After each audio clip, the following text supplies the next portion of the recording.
Indo-British Advanced Pain Clinic, Noppimayam Surgery Duram. For appointments 9155515563. నమస్కారం, welcome to iDream. నమస్కారం గురుగారు. సనాతన ధర్మం అని ఈ మధ్య కాలంలో చాలామంది నోటి నుంచి ఎక్కువగా మేమైతే వింటున్నాము. అయితే మన సనాతన ధర్మం అనేది ఇప్పుడు కొత్తగా మాట్లాడుకునే ఒక పదం కానీ ఒక ధర్మం కానీ అయితే కాదు. కొన్ని వందల వేల సంవత్సరాల నుంచి కూడా పురాణాలలో శాస్త్రాలలో చెప్పబడింది, ఒక ఋషువుల ద్వారా పెద్ద పెద్ద యోగుల ద్వారా కూడా చెప్పబడిన ధర్మం మన ధర్మం. కానీ ఇప్పుడు ప్రత్యేకించి ఎవరి నోటికి వచ్చినట్టు వాళ్ళు సనాతన ధర్మం అని కానీ ఏదో ఒకటి చెప్పేస్తున్నారు. ఏం చెప్తారు గురుగారు అసలు సనాతన ధర్మం గురించి మీరైతే క్లుప్తంగా?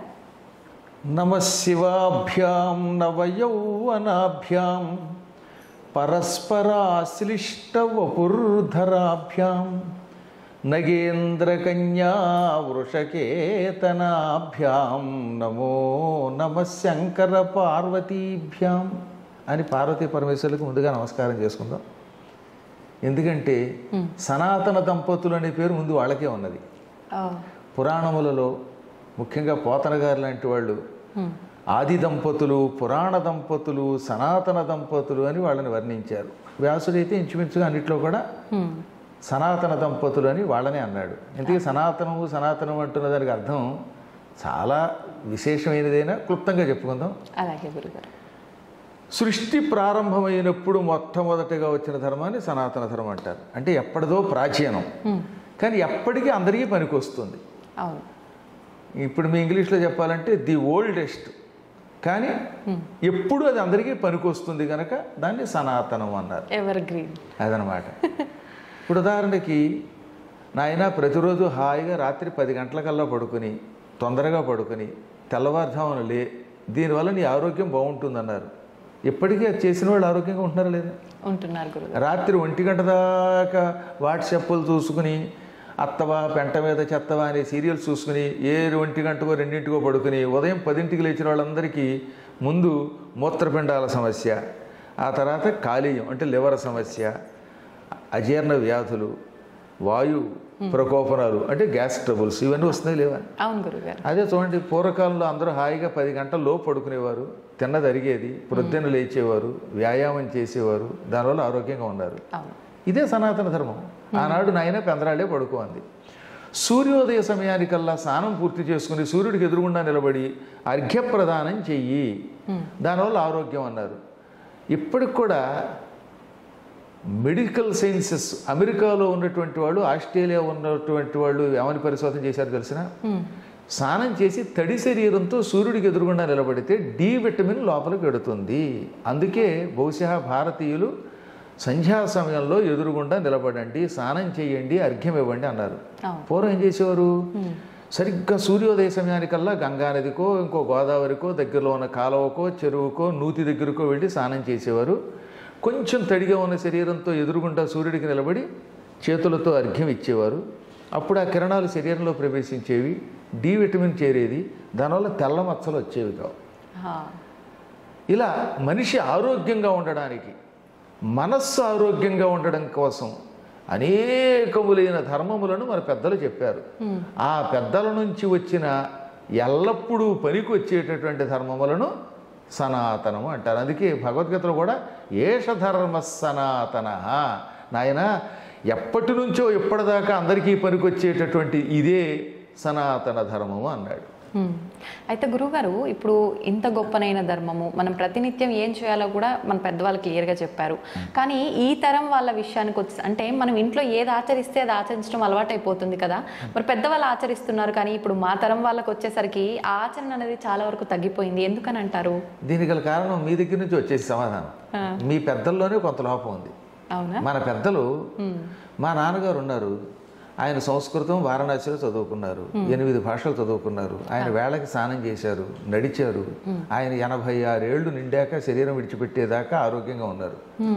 ఆయనకి అసలు శరీరంలో ఏ అనారోగ్యం లేదు. చివరిలో పోయే ముందు ఒక రోజు 2 రోజులు రావడం వేరు. మా అమ్మ 86 ఏళ్ళు దాటి బతికింది. ఆవిడ కూడా అంతే, చివరి దాకా తన పని తను చేసుకుంది. కారణం ఏంటి? వాళ్ళు సనాతన ధర్మాన్ని పాటించారు. వాళ్ళు పాటించటం వల్ల మేము చూసి మేము పిల్లలందరం నేర్చుకున్నాం. అది ఇప్పుడు చాలామంది ఏం చేస్తున్నారు, వాళ్ళేమో పాటించట్లేదు. అవును.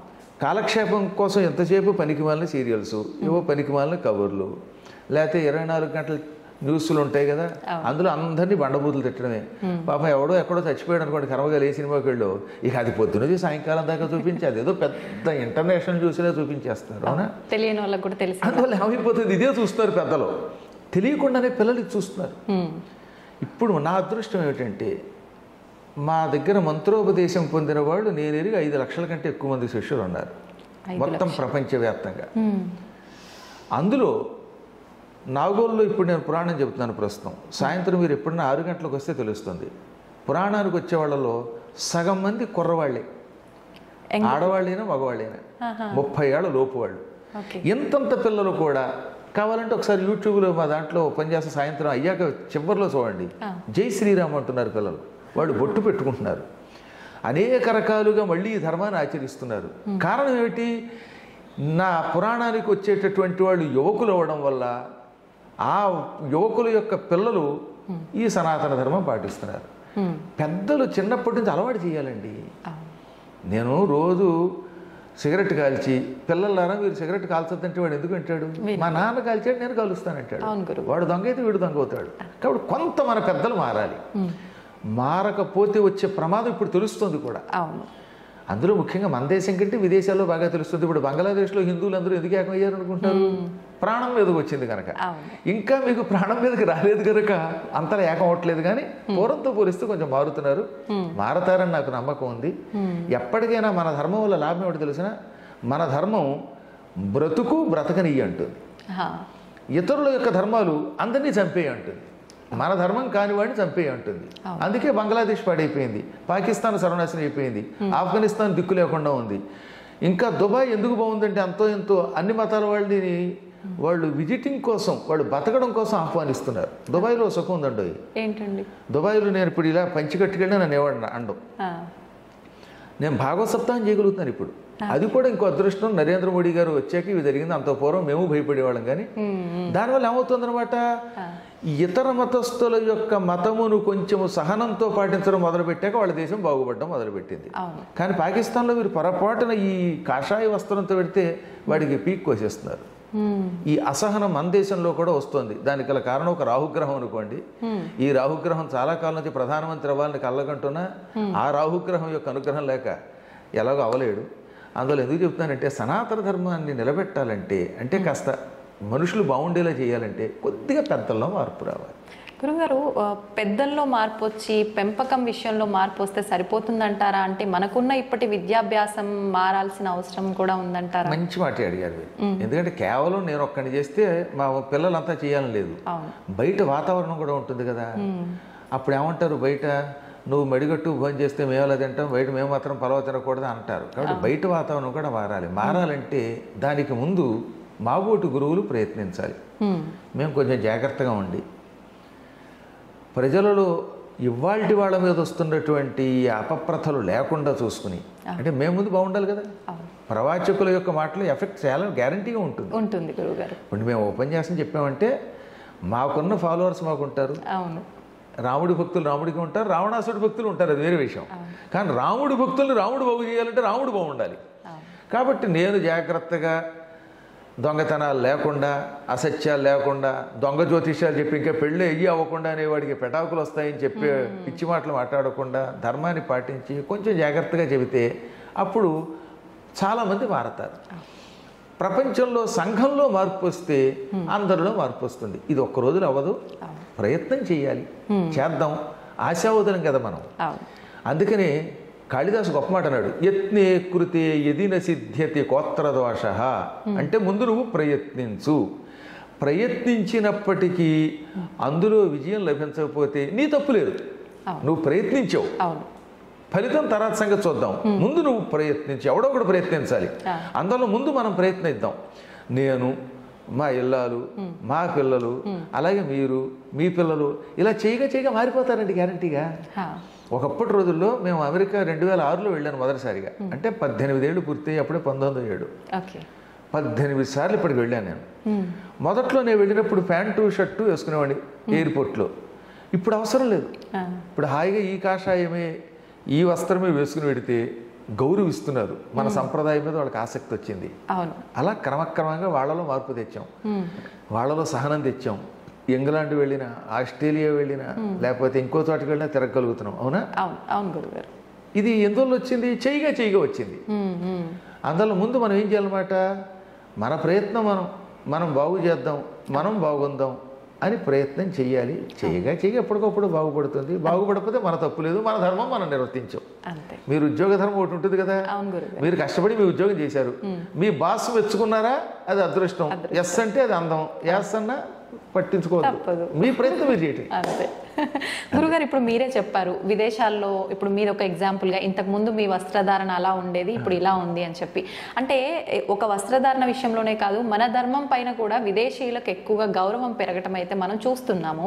కానీ మన హిందూ ధర్మంలో, మన సనాతన ధర్మంలో ఉండి కూడా మన ధర్మాన్ని అవమానించి మాట్లాడే వాళ్ళు కూడా చాలా మంది ఉన్నారు.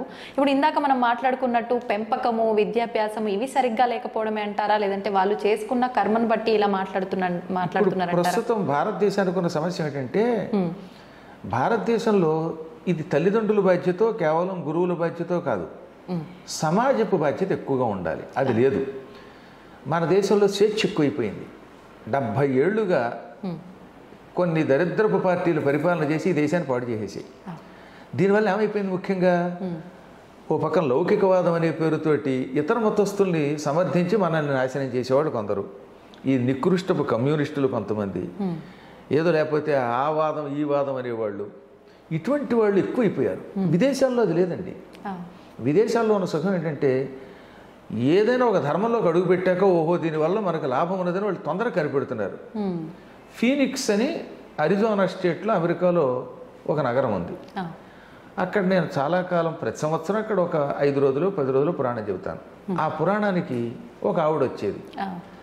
ఆవిడ బై బర్త్ అమెరికన్, అంటే అక్కడ సిటిజన్, వాళ్ళకి తెలుగు రాదు. ఆ తెల్ల ఆవిడకి అసలు తెలుగు రాదు, సంస్కృతం ఏమి రాదు, రోజు వచ్చి పురాణం వినేది. రవి గారు, ఆయన తోటపల్లి రవి, ఆయన ఒకప్పుడెప్పుడు అనంతపురం వాడు, ఇప్పుడు అక్కడ ఎప్పుడో సిటిజన్ అయిపోయారు. వాళ్ళంతా అక్కడే, వాళ్ళ పిల్లలు అక్కడే పుట్టి పెరుగుతున్నారు. అక్కడ వాళ్ళ ఇంట్లో జరిగేదనమాట. ఆవిడ ఏముందో తెలుసా, I don't know your language but your expressions are very good, that impact is on me అంది ఆవిడ. అంటే కేవలం నన్ను చూస్తూ నా ముఖ కవళికలతో ఆవిడ మారుతుంది. ఆ తర్వాత ఇవాళ కొన్ని కొత్త సాధనాలు వచ్చి మనం మాట్లాడుతూ ఉంటే ఆన్ ది స్పాట్ ట్రాన్స్లేట్ చేసి వినగలుగుతున్నారు వాళ్ళు చెవులో పెట్టుకుని. అప్పుడు ఆవిడకి అర్థమయ్యింది. ఇప్పుడు ఆవిడ చూపిస్తే మీకు ఆ ఫోటో ఆశ్చర్యపోతారు. ఆవిడ ఎంత విభూతి పెట్టుకుని, ఎంత బొట్టు పెట్టుకుని ఉంటే, ఆహా, అసలే సహజంగా వాడు తెల్లగా ఉంటారు, ఆ చీర అవి కట్టుకుని ఎంత ముచ్చటగా ఉంటున్నారు. నిజంగానే.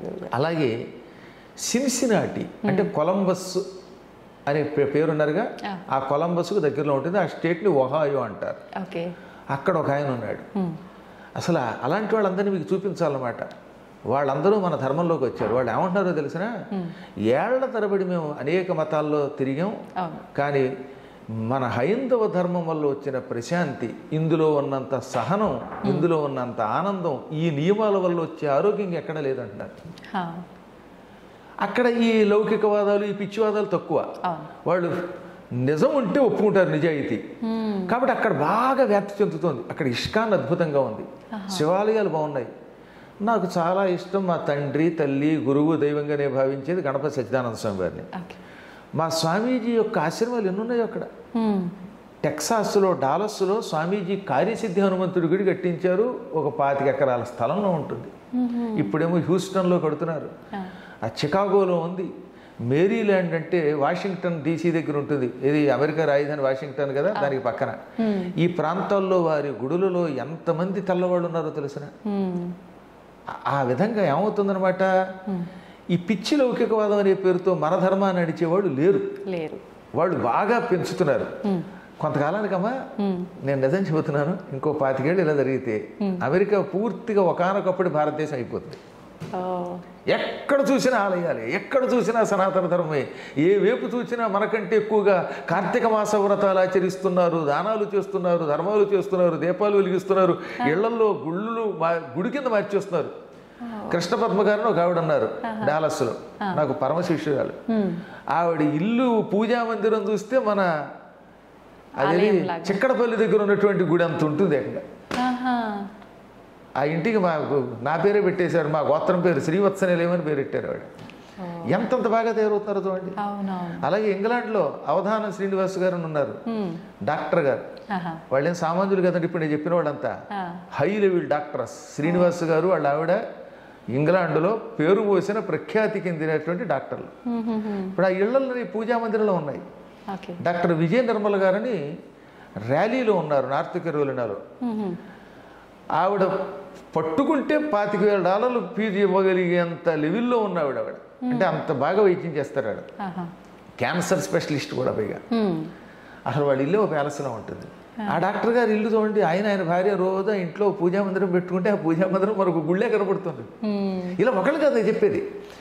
ఇప్పుడు నా శిష్యులుగానే చెబుతున్న వాళ్ళల్లో 90% అయితే టాప్ స్థాయిలో ఉన్న డాక్టర్లు లేదా సాఫ్ట్వేర్ వాళ్ళు. ఎందుకు వీళ్ళు ఈ దారిలోకి వస్తున్నారు అంటే వాళ్ళకి అందులో ధర్మం తెలుస్తోంది. అలా వాళ్ళంతా చదువుకున్న వాళ్ళు, మంచి మంచి శాస్త్రవేత్తలు ఈ రంగంలోకి వస్తున్నారు. చదువు లేనటువంటి వాళ్ళు, ఏళ్ల తరబడి అనవసరంగా వాటి మీద వీటి మీద గందరగోళం చేసేటటువంటి వాళ్ళు, పిచ్చి పిచ్చి పరిశోధనలు చేసి ప్రొఫెసర్లను పెట్టుకునే వాళ్ళు ఇక్కడ తయారయ్యారు. వీళ్ళు నాస్తికవాదాన్ని ప్రబలింపజేస్తున్నారు. ఆ రకమైన వాళ్ళు భారతదేశానికి ముప్పు. వీళ్ళ నుంచి మనం ముప్పు ఎదుర్కొని వీళ్ళని బాగు చేయాలి. చెయ్యాలంటే సందేహం లేకుండా మరి కొంతకాలం పాటు మహానుభావుడు ఒక ఆయన ఉన్నాడు, మన దేశాన్ని ఆయనే పరిపాలించాలి. ఆయన నా దృష్టిలో విష్ణువే ఆ రూపంలో వచ్చాడు, శివుడు ఆ రూపంలో వచ్చాడు. అందువల్ల నాకు నరేంద్రుడు అంటే అంత ఇష్టం. మళ్ళీ యోగీంద్రుడు, ఆదిత్యనాథ్ గారు లాంటి వాళ్ళు ముఖ్యమంత్రులు అయితే కుటుంబాలు ఉండవు గనక, స్వార్థం ఉండదు గనక సమాజాన్ని మారుస్తారు. నేను కేవలం మతం మీద పిచ్చితో చెప్పనమ్మా, మన ధర్మం బతకనిస్తుంది. మిగతా వాళ్ళు చంపుతారు, అభివృద్ధిని పాడు చేస్తారు. కానీ మనది అలా కాదే. మనం ఎంతసేపు అభివృద్ధి ఎలా పొందుతాం, ఇతరులను ఎలా బతనిస్తాం. నాకు ఈ ప్రపంచం కుటుంబం కింద కనిపిస్తుంది. అందుకే మన పెద్దలు, మన కవులు ఉదార చరితానాంతు వసుధైక కుటుంబకం. ఉదార చరిత్ర కలిగినటువంటి, మంచి చరిత్ర కలిగినటువంటి వాళ్ళకి, ఔదార్యం కలిగిన వాళ్ళకి ఈ ప్రపంచమే కుటుంబం అవుతుంది. అవునా? అది రావాలంటే ఈ ధర్మం రావాలి. కాబట్టి ఇక్కడ మనం కొంతకాలం పాటు ఈ ప్రజాస్వామ్యంలో ఈ కమ్యూనిస్ట్ పార్టీ లాంటి వాడిని, ఈ అనవసరమైనటువంటి జన అజ్ఞాన సమితుల్ని, వీటన్నిటిని బ్యాన్ చేస్తే కానీ ఈ దేశం బాగుపడదు. అవుతాయి, మెల్లిమెల్లిగా చేద్దాం. ఓపిక పట్టవలసింది. గురుగారు, ఇప్పుడు అందరూ ఒకటే అంటాము, హిందువులంతా సమానమే అంటాం, కానీ కులాల పేరుతో కొట్టుకొని చేస్తూ ఉంటారు. ఎందుకని అంటారు ఇలా? మంచి మాట అడిగారండి. ఇది కూడాను పైగా ఇది ఏమో పురాణాలకు అంటగట్టడం. ఎక్కడన్నా పురాణాలు ఒక కులం పేరు ఎత్తాడా? ఎత్తలేదు. చాతుర్వర్ణం మయా సృష్టం గుణ కర్మ విభాగశ అని కృష్ణుడు భగవద్గీతలో చెప్పాడు. 4 వర్ణములున్నాయి, అవి పుట్టుకతో కాదు, గుణ కర్మ విభాగశ అంటే గుణములను కర్మములను బట్టి విభజింపబడ్డాయి. అంటే మీ గుణాన్ని బట్టి మీకు పేరు పెట్టారు. ఇప్పుడు మీరు కావాలంటే కాసేపు కొంతకాలం పాటు ఆహార నియమాలు పాటించి వేదం చదివితే మిమ్మల్ని బ్రాహ్మణుడు అంటారు. మీరు కత్తి పుచ్చుకుని యుద్ధానికి వెళ్ళి దుష్ట శిక్షణ చేసి ప్రజల్ని రక్షిస్తే అప్పుడు ఏమంటారు? క్షత్రియుడు అంటారు. క్షత్రియుడు అంటే అర్థం ఏంటి? క్షతాత్ త్రాయతే ఇది క్షత్రియ. మీరు చూస్తూ ఉండగా మిమ్మల్ని ఆశ్రయించుకున్న వాళ్ళకి గాయం కాకుండా కాపాడితే మిమ్మల్ని క్షత్రియుడు అంటారు. అంటే ఇప్పుడు ఉదాహరణకి మీరు రాణి రుద్రమదేవి అనుకోండి, కాసేపు మీ ప్రజలకి ఒక్క గాయం ఎంతో పుండవ్వకుండా, రక్తం కారకుండా మీరు కత్తిపుచ్చుకుని యుద్ధం చేసి ఆ శత్రువులు తప్ప వాళ్ళని రక్షిస్తున్నారు కనుక మిమ్మల్ని క్షత్రియుడు అన్నారు. పురుషుడు క్షత్రియుడు, క్షత్రియురాలును. అవునా? అలాగే గోవులను రక్షిస్తూ దాన ధర్మములు చేస్తూ వ్యాపారం చేస్తే వైశ్యుడు అన్నారు. అంటే నేను కూడా వ్యాపారం చేస్తే వైశ్యుడే, నేను కూడా గోవులు రక్షిస్తే. పంటలు పండించి భోజనం పెట్టి తన త్యాగంతో ఇంతమందిని బతికిస్తూ శూద్రుడు అన్నారు. అది దాని అంతరార్థం. అన్నం పెట్టి అన్నపూర్ణలా కాపాడేవాడు, కష్టపడి 10 మందిని బతికించేవాడు. కాబట్టి ఇప్పుడు ఇవాళ మనం అందరం అన్ని పనులు చేస్తున్నాం. కాబట్టి అందరం బ్రాహ్మణ క్షత్రియ వైశ్య శూద్రులమే. అలా కాకుండా ఏమైపోయింది? క్రమక్రమంగా ముస్లిముల దండయాత్రలో ఈ కులాలు వచ్చాయి. అంత పూర్వం లేవు. గజనీ మహమ్మద్దు, గోరీ మహమ్మద్దు ఇలాంటి వాళ్ళు దండయాత్రకు వచ్చినప్పుడు రక్షించుకోవడానికి గుంపులుగా ఏర్పడ్డారు. సంస్కృతంలో కులము అంటే ఏ గ్రూప్ ఆఫ్ అని అర్థం, అంటే గుంపు అని అర్థం. గోకులం అంటే అర్థం ఏంటి? గోవుల యొక్క సమూహం. వ్యాఘ్ర కులము అంటే పులుల యొక్క సమూహం. సింహ కులము మీరు ఎప్పుడో చూడండి, డిక్షనరీ చూడండి, కావాలంటే నా దగ్గరే ఉంటుంది, సూర్యరాయందరి గంటూ. కాబట్టి పులుల గుంపు. జనం గుంపుగా చేరి తమను తాము రక్షించుకోవడానికి ఈ పాపాత్ముల నుంచి ఒక సంఘంగా చేరారు. అవును. ఆ సంఘానికి క్రమంగా వాళ్ళే పేర్లు పెట్టేసుకున్నారు. ఆ పేర్లు క్రమంగా ఇప్పుడు ఇవాళ కులాలుగా మారిపోయాయి. అవి ఏదో రక్షణ కోసం పెట్టుకున్న వాటిని బ్రిటిష్ వాళ్ళు కావాలని మనకి ఐకమత్యం లేకుండా చేసి తగాదా పడడానికి విభజించారు. ఇదంతా పూర్తిగా బ్రిటిష్ వాడి కుట్ర. ఇప్పుడు మీరు చదువుతున్న హిస్టరీ అంతా మోసం. ఈ మెకాలే లాంటి వాళ్ళు, మ్యాక్డొనాల్డ్ లాంటి వాళ్ళు, ఇలాంటి వాళ్ళంతా కలిసి దీన్ని పాడు చేస్తే నెహ్రూ గారు దీన్ని ఇంకా బాగా పాడు చేశాడు. ఆ రకంగా ఈ చరిత్రను వక్రీకరిస్తే ఇందులో పడిపోయి మనలో మనం కొట్టుకు తెచ్చిపోతున్నాం, ఎప్పటికీ విడిపోకుండా. నిజమునకు మన పురాణ శాస్త్రములలో వేదములలో కులములు లేవు, వృత్తి ధర్మములను బట్టి గుణములను బట్టి ఏర్పడిన వర్ణములు, ఈ వర్ణములు ఎవరైనా పొందవచ్చు అని చెప్పారు. అందుకే విశ్వామిత్రుడు క్షత్రియుడు ఏమయ్యాడు? బ్రహ్మర్షి అయ్యాడు. అరుంధతి ఏమైంది? ఎక్కడో చర్మకారుల యొక్క ఇంట్లో పుట్టినవాడు వశిష్ఠుడికి భార్య మనకి కులగురువు అయిపోయింది. ఇవాళ పెళ్ళయ్యాక మొట్టమొదటి చూసేది ఎవరిని? అరుంధతిని. లోపాముద్ర ఎవరు? అగస్త్యుడి భార్య, రాజుగారి కూతురు. ఇలా ఎవరిని చూడండి మీరు. శబరెవరు? గుహుడెవరు? అడవుల్లో ఉండేటటువంటి ఒక బోయేవాడు, కానీ రాముడికి పక్కన సింహాసనంలో కూర్చున్నాడు. అవి చెప్పరండోయ్, అవి చెబితే మళ్ళీ ప్రమాదం. అందుకని పబ్బం గడుపుకోవడానికి ఎంతసేపు కులాలు రెచ్చగొడుతున్నారు. విడిచిపెట్టండి అని చెప్పేవాళ్ళంతా కులాలకు రెచ్చగొట్టుకుని కార్తీక మాసం వస్తే ఆ కులం యొక్క వనభోజనం, ఈ కులం యొక్క వనభోజనం ఉంటున్నారు. ఇందులోంచి బయట పడితే దేశం బాగుపడుతుంది. ఏదో కులం అనేది ఆ రోజుల్లో పెళ్ళిళ్ళ కోసం, దానికోసం, రక్షణ కోసం ఏర్పడింది తప్ప ఏది 500-600 ఏళ్ళుగా కొట్టుకోవడానికి కాదు. మళ్ళీ వీళ్ళంతా మారతారని మనం ఆశిద్దాం. గురుగారు, అసలు కులాల ప్రస్తావనే మన ధర్మంలో, పురాణాల్లో ఎక్కడ లేదు.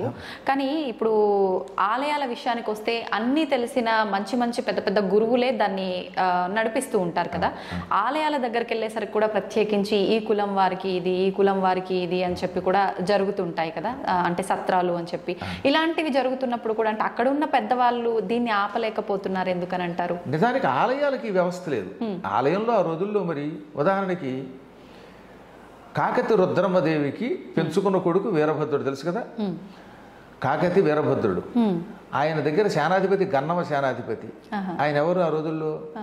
ఆయన కమ్మ కులానికి చెందినట్టుగా మన జగత్తు చెబుతుంది. ఆయన గుడిలో మరి ఆయనే మొదటి పూజ చేసింది, అవునా?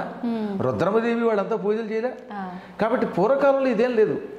రెడ్డి రాజుల కాలంలో రెడ్డి రాజులు ఎంత గొప్ప గుళ్ళు కట్టారండి. శ్రీశైలం అంతా అసలు రెడ్డి రాజులు ఎంతో మంది అభివృద్ధి చేశారు, అవునా? వాళ్ళంతా రెడ్డి రాజులు, మహానుభావులు వాళ్ళంతా.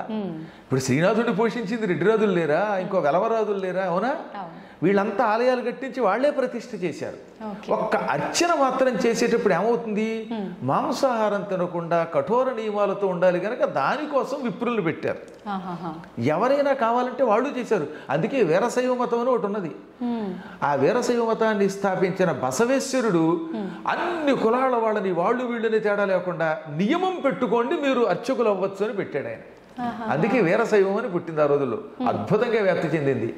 మహానుభావుడు భగవద్ రామానుజాచార్యులు వారు పైన శ్రీరంగం దగ్గర నిలబడి మొత్తం అందరికీ అష్టాక్షరీ మంత్రాన్ని ఉపదేశించి అందరికీ ఇచ్చేయలేదా? చక్రాంకితాలు చేయలేదా? ఆయన సామాన్యుడా? ఆయన సాక్షాత్తు లక్ష్మణ స్వరూపుడు ఆయన. అలా ఎంతో మంది మహానుభావులు ఆ రోజుల్లో చేశారు. చెప్పాను కదా, మనల్ని కొట్టించడానికి ఈ రకమైనటువంటి మనల్ని విడగొట్టడానికి చేసినది. ఇంకెటొచ్చి ఆలయముల దగ్గర ఇది ఎప్పుడూ లేదు, కానీ సత్రములు ఇలా ఏర్పాటు చేసుకున్నారు వీళ్ళు కులాల పేరు మీదుగా.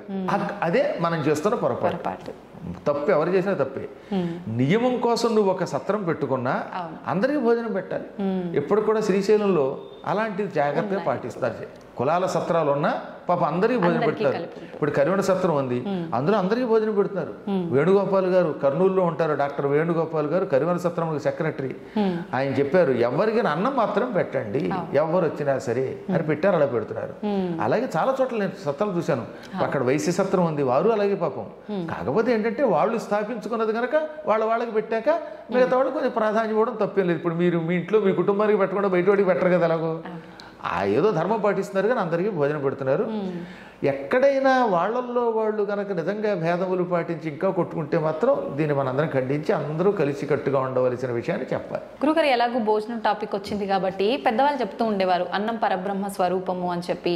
అన్నం తినేటప్పుడు కూడా ఒకప్పటి కాలంలో చూసుకుంటే ఉమ్మడి కుటుంబాలు, చాలా అన్యోన్యత, ఎంత చక్కగా కింద కూర్చొని తినటము, ఎంత మంచి నియమాలు, మాట్లాడకూడదు అని చెప్పి రకరకాలుగా చెప్తూ ఉండేవారు. ఇప్పుడు అవన్నీ కనుమరుగైపోయాయనే చెప్పాలి. కలిసి కూర్చొని తినడం కూడా చాలా వేల మీద లెక్క పెట్టొచ్చు.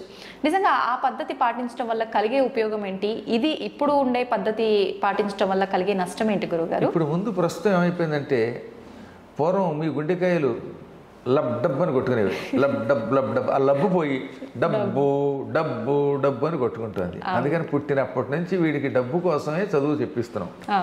అందరూ అయితే సాఫ్ట్వేర్ అంతే, లేదా మెడిసిన్. ఆ తర్వాత కూడా వీలుంటే అమెరికా వెళ్ళిపోవాలి. ఇంక ఏది మన తెలుగువాడు అక్కర్లేదు, హిందీ వాడు అక్కర్లేదు. ఈ డబ్బు పెచ్చ ఎప్పుడైతే పుడుతుందో చిన్నప్పటి నుంచి పిల్లల్ని మనతో పాటు భోజనం చేయకుండా లేచి లేవగానే స్నానం చేసినా చెప్పినా రోడ్లో నిలబడి ఉండగానే కూరేస్తున్నాం. ఏదో పాపాడు ఏం తింటున్నాడో వాడికి తెలియదు. స్కూల్కి వెళ్ళిపోతాడు, అక్కడ తిండి లేదు.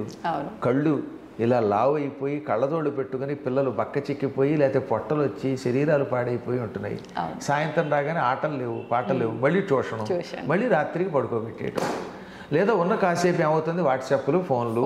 ఆ ఫోన్లో కూడా భయంకరమైన హింసకు సంబంధించిన చూడడం. వీటి వల్ల ఏమైపోతుంది, ఇంకా కూర్చుని అన్నం తినే అవకాశమే లేదు. పూర్వకాలంలో అన్నలు, తమ్ములు, ఈ భార్య, భర్త ఇలా అందరూ కూర్చుని తినడం వల్ల ప్రేమగా కబుర్లు చెప్పుకుంటూ ఒకడికొకడు నువ్వు బొబ్బడి తింటావా, నువ్వు పూరి తింటావా అని కబుర్లు చెప్పుకుంటూ తింటూ ఉంటే ఆత్మీయత పెరిగేది. అందుకే అన్నదమ్ముల మధ్యలో బంధాలు అలా ఉండేవి, అక్క చెల్లెళ్ళ బంధాలు ఉండేవి, ఎంతకాలమైన ఈ ప్రేమలు ఉండేవి. ఇంత స్థితి ఇప్పుడు మళ్ళీ ఇప్పట్లో వచ్చే అవకాశం చాలా కష్టమే. మనం ప్రయత్నిద్దాం, చూద్దాం. ఇందాక చెప్పినట్టుగా మన ప్రయత్నం మనం చేద్దాం. కానీ ఆహారం ఎప్పుడు కలిసి కూర్చుని ప్రశాంతంగా తినాలి. తినకపోతే ఏమొస్తుందో తెలుసా మీకు? ఆయుర్వేదం చాలా గొప్పగా చెప్పింది, అది నిజం కూడా. నిలబడి అన్నం తినడం వల్ల లోపల ఉన్న జీర్ణకోశం దెబ్బతింటుంది. అందుకని స్థిమితంగా కూర్చొని తినాలి. కూర్చోగలిగితే కింద కూర్చుంటే మరీ మంచిది, లేదా టేబుల్ మీదన్నా కూర్చోవాలి. మౌనముగా అటు ఇటు కదలకుండా ప్రశాంతంగా అన్నం తిన్నవాడికి ముందు జీర్ణకోశం బాగుంటుంది, లివర్ కాలేయం బాగుంటుంది, కిడ్నీలు బాగుంటాయి, గుండెపోట్లు రావు. హడావుడిగా అటు ఇటు తిరుగుతూ తినడం వల్ల ఈ లోపల కదులుతుంటాయి కదా అవి, ఆ లోపలికి వెళ్ళే పదార్థాలు సక్రమంగా వెళ్ళవు. అందువల్ల వాళ్ళందరికీ లేనిపోయిన అనారోగ్యాలు, కొత్త కొత్త రోగాలు వస్తున్నాయి. అది భగవద్గీత అందుకే మనకు గొప్ప ధర్మశాస్త్రం, అది వైద్యశాస్త్రం. మౌనముగా తినుము. అది కూడా ఎలా తినాలి? యాత యామం గతరసం పూతి పర్యుషితం తథా. ఇంతకంటే సైన్స్ ఏముందండి? యామము అంటే ఒక జాము. నాయన ఒక జాము ఇంచుమించుగా ఒక 4 గంటలు గడిచిన తర్వాత వండిన ఆహారంలో మార్పు వస్తుంది, అది తినద్దు. నిలవ ఉన్న పదార్థం ఫ్రిడ్జ్లో పెట్టి తినద్దు. మాంధాత కాలం నాడు తయారు చేసిన కూర, సాంబారు ఫ్రిడ్జ్లో పెట్టి మళ్ళీ బయటికి తీసి అదే వేడి చేసి తింటే అది విషం అయిపోతుంది. ఎప్పుడో కృతయుగంలో చేసిన కూర అది, కర్మ. ఆ కూరే రోజు వేడి చేస్తే ఆవకాయ కూడా ఫ్రిడ్జ్లో పెడుతున్నారండి వీళ్ళ మొహం తగలయ్యా అని నేను అనలేదు, వ్యాసుడు అన్నాడు. అసలు చెప్పొచ్చింది ఏంటంటే ఆవకాయ ఎంత చక్కగా బయట ఉండి తినవలసింది, అది ఫ్రిడ్జ్లో పెట్టి పచ్చళ్ళు ఫ్రిడ్జ్లో పెడితే శరీరం చచ్చైపోదు.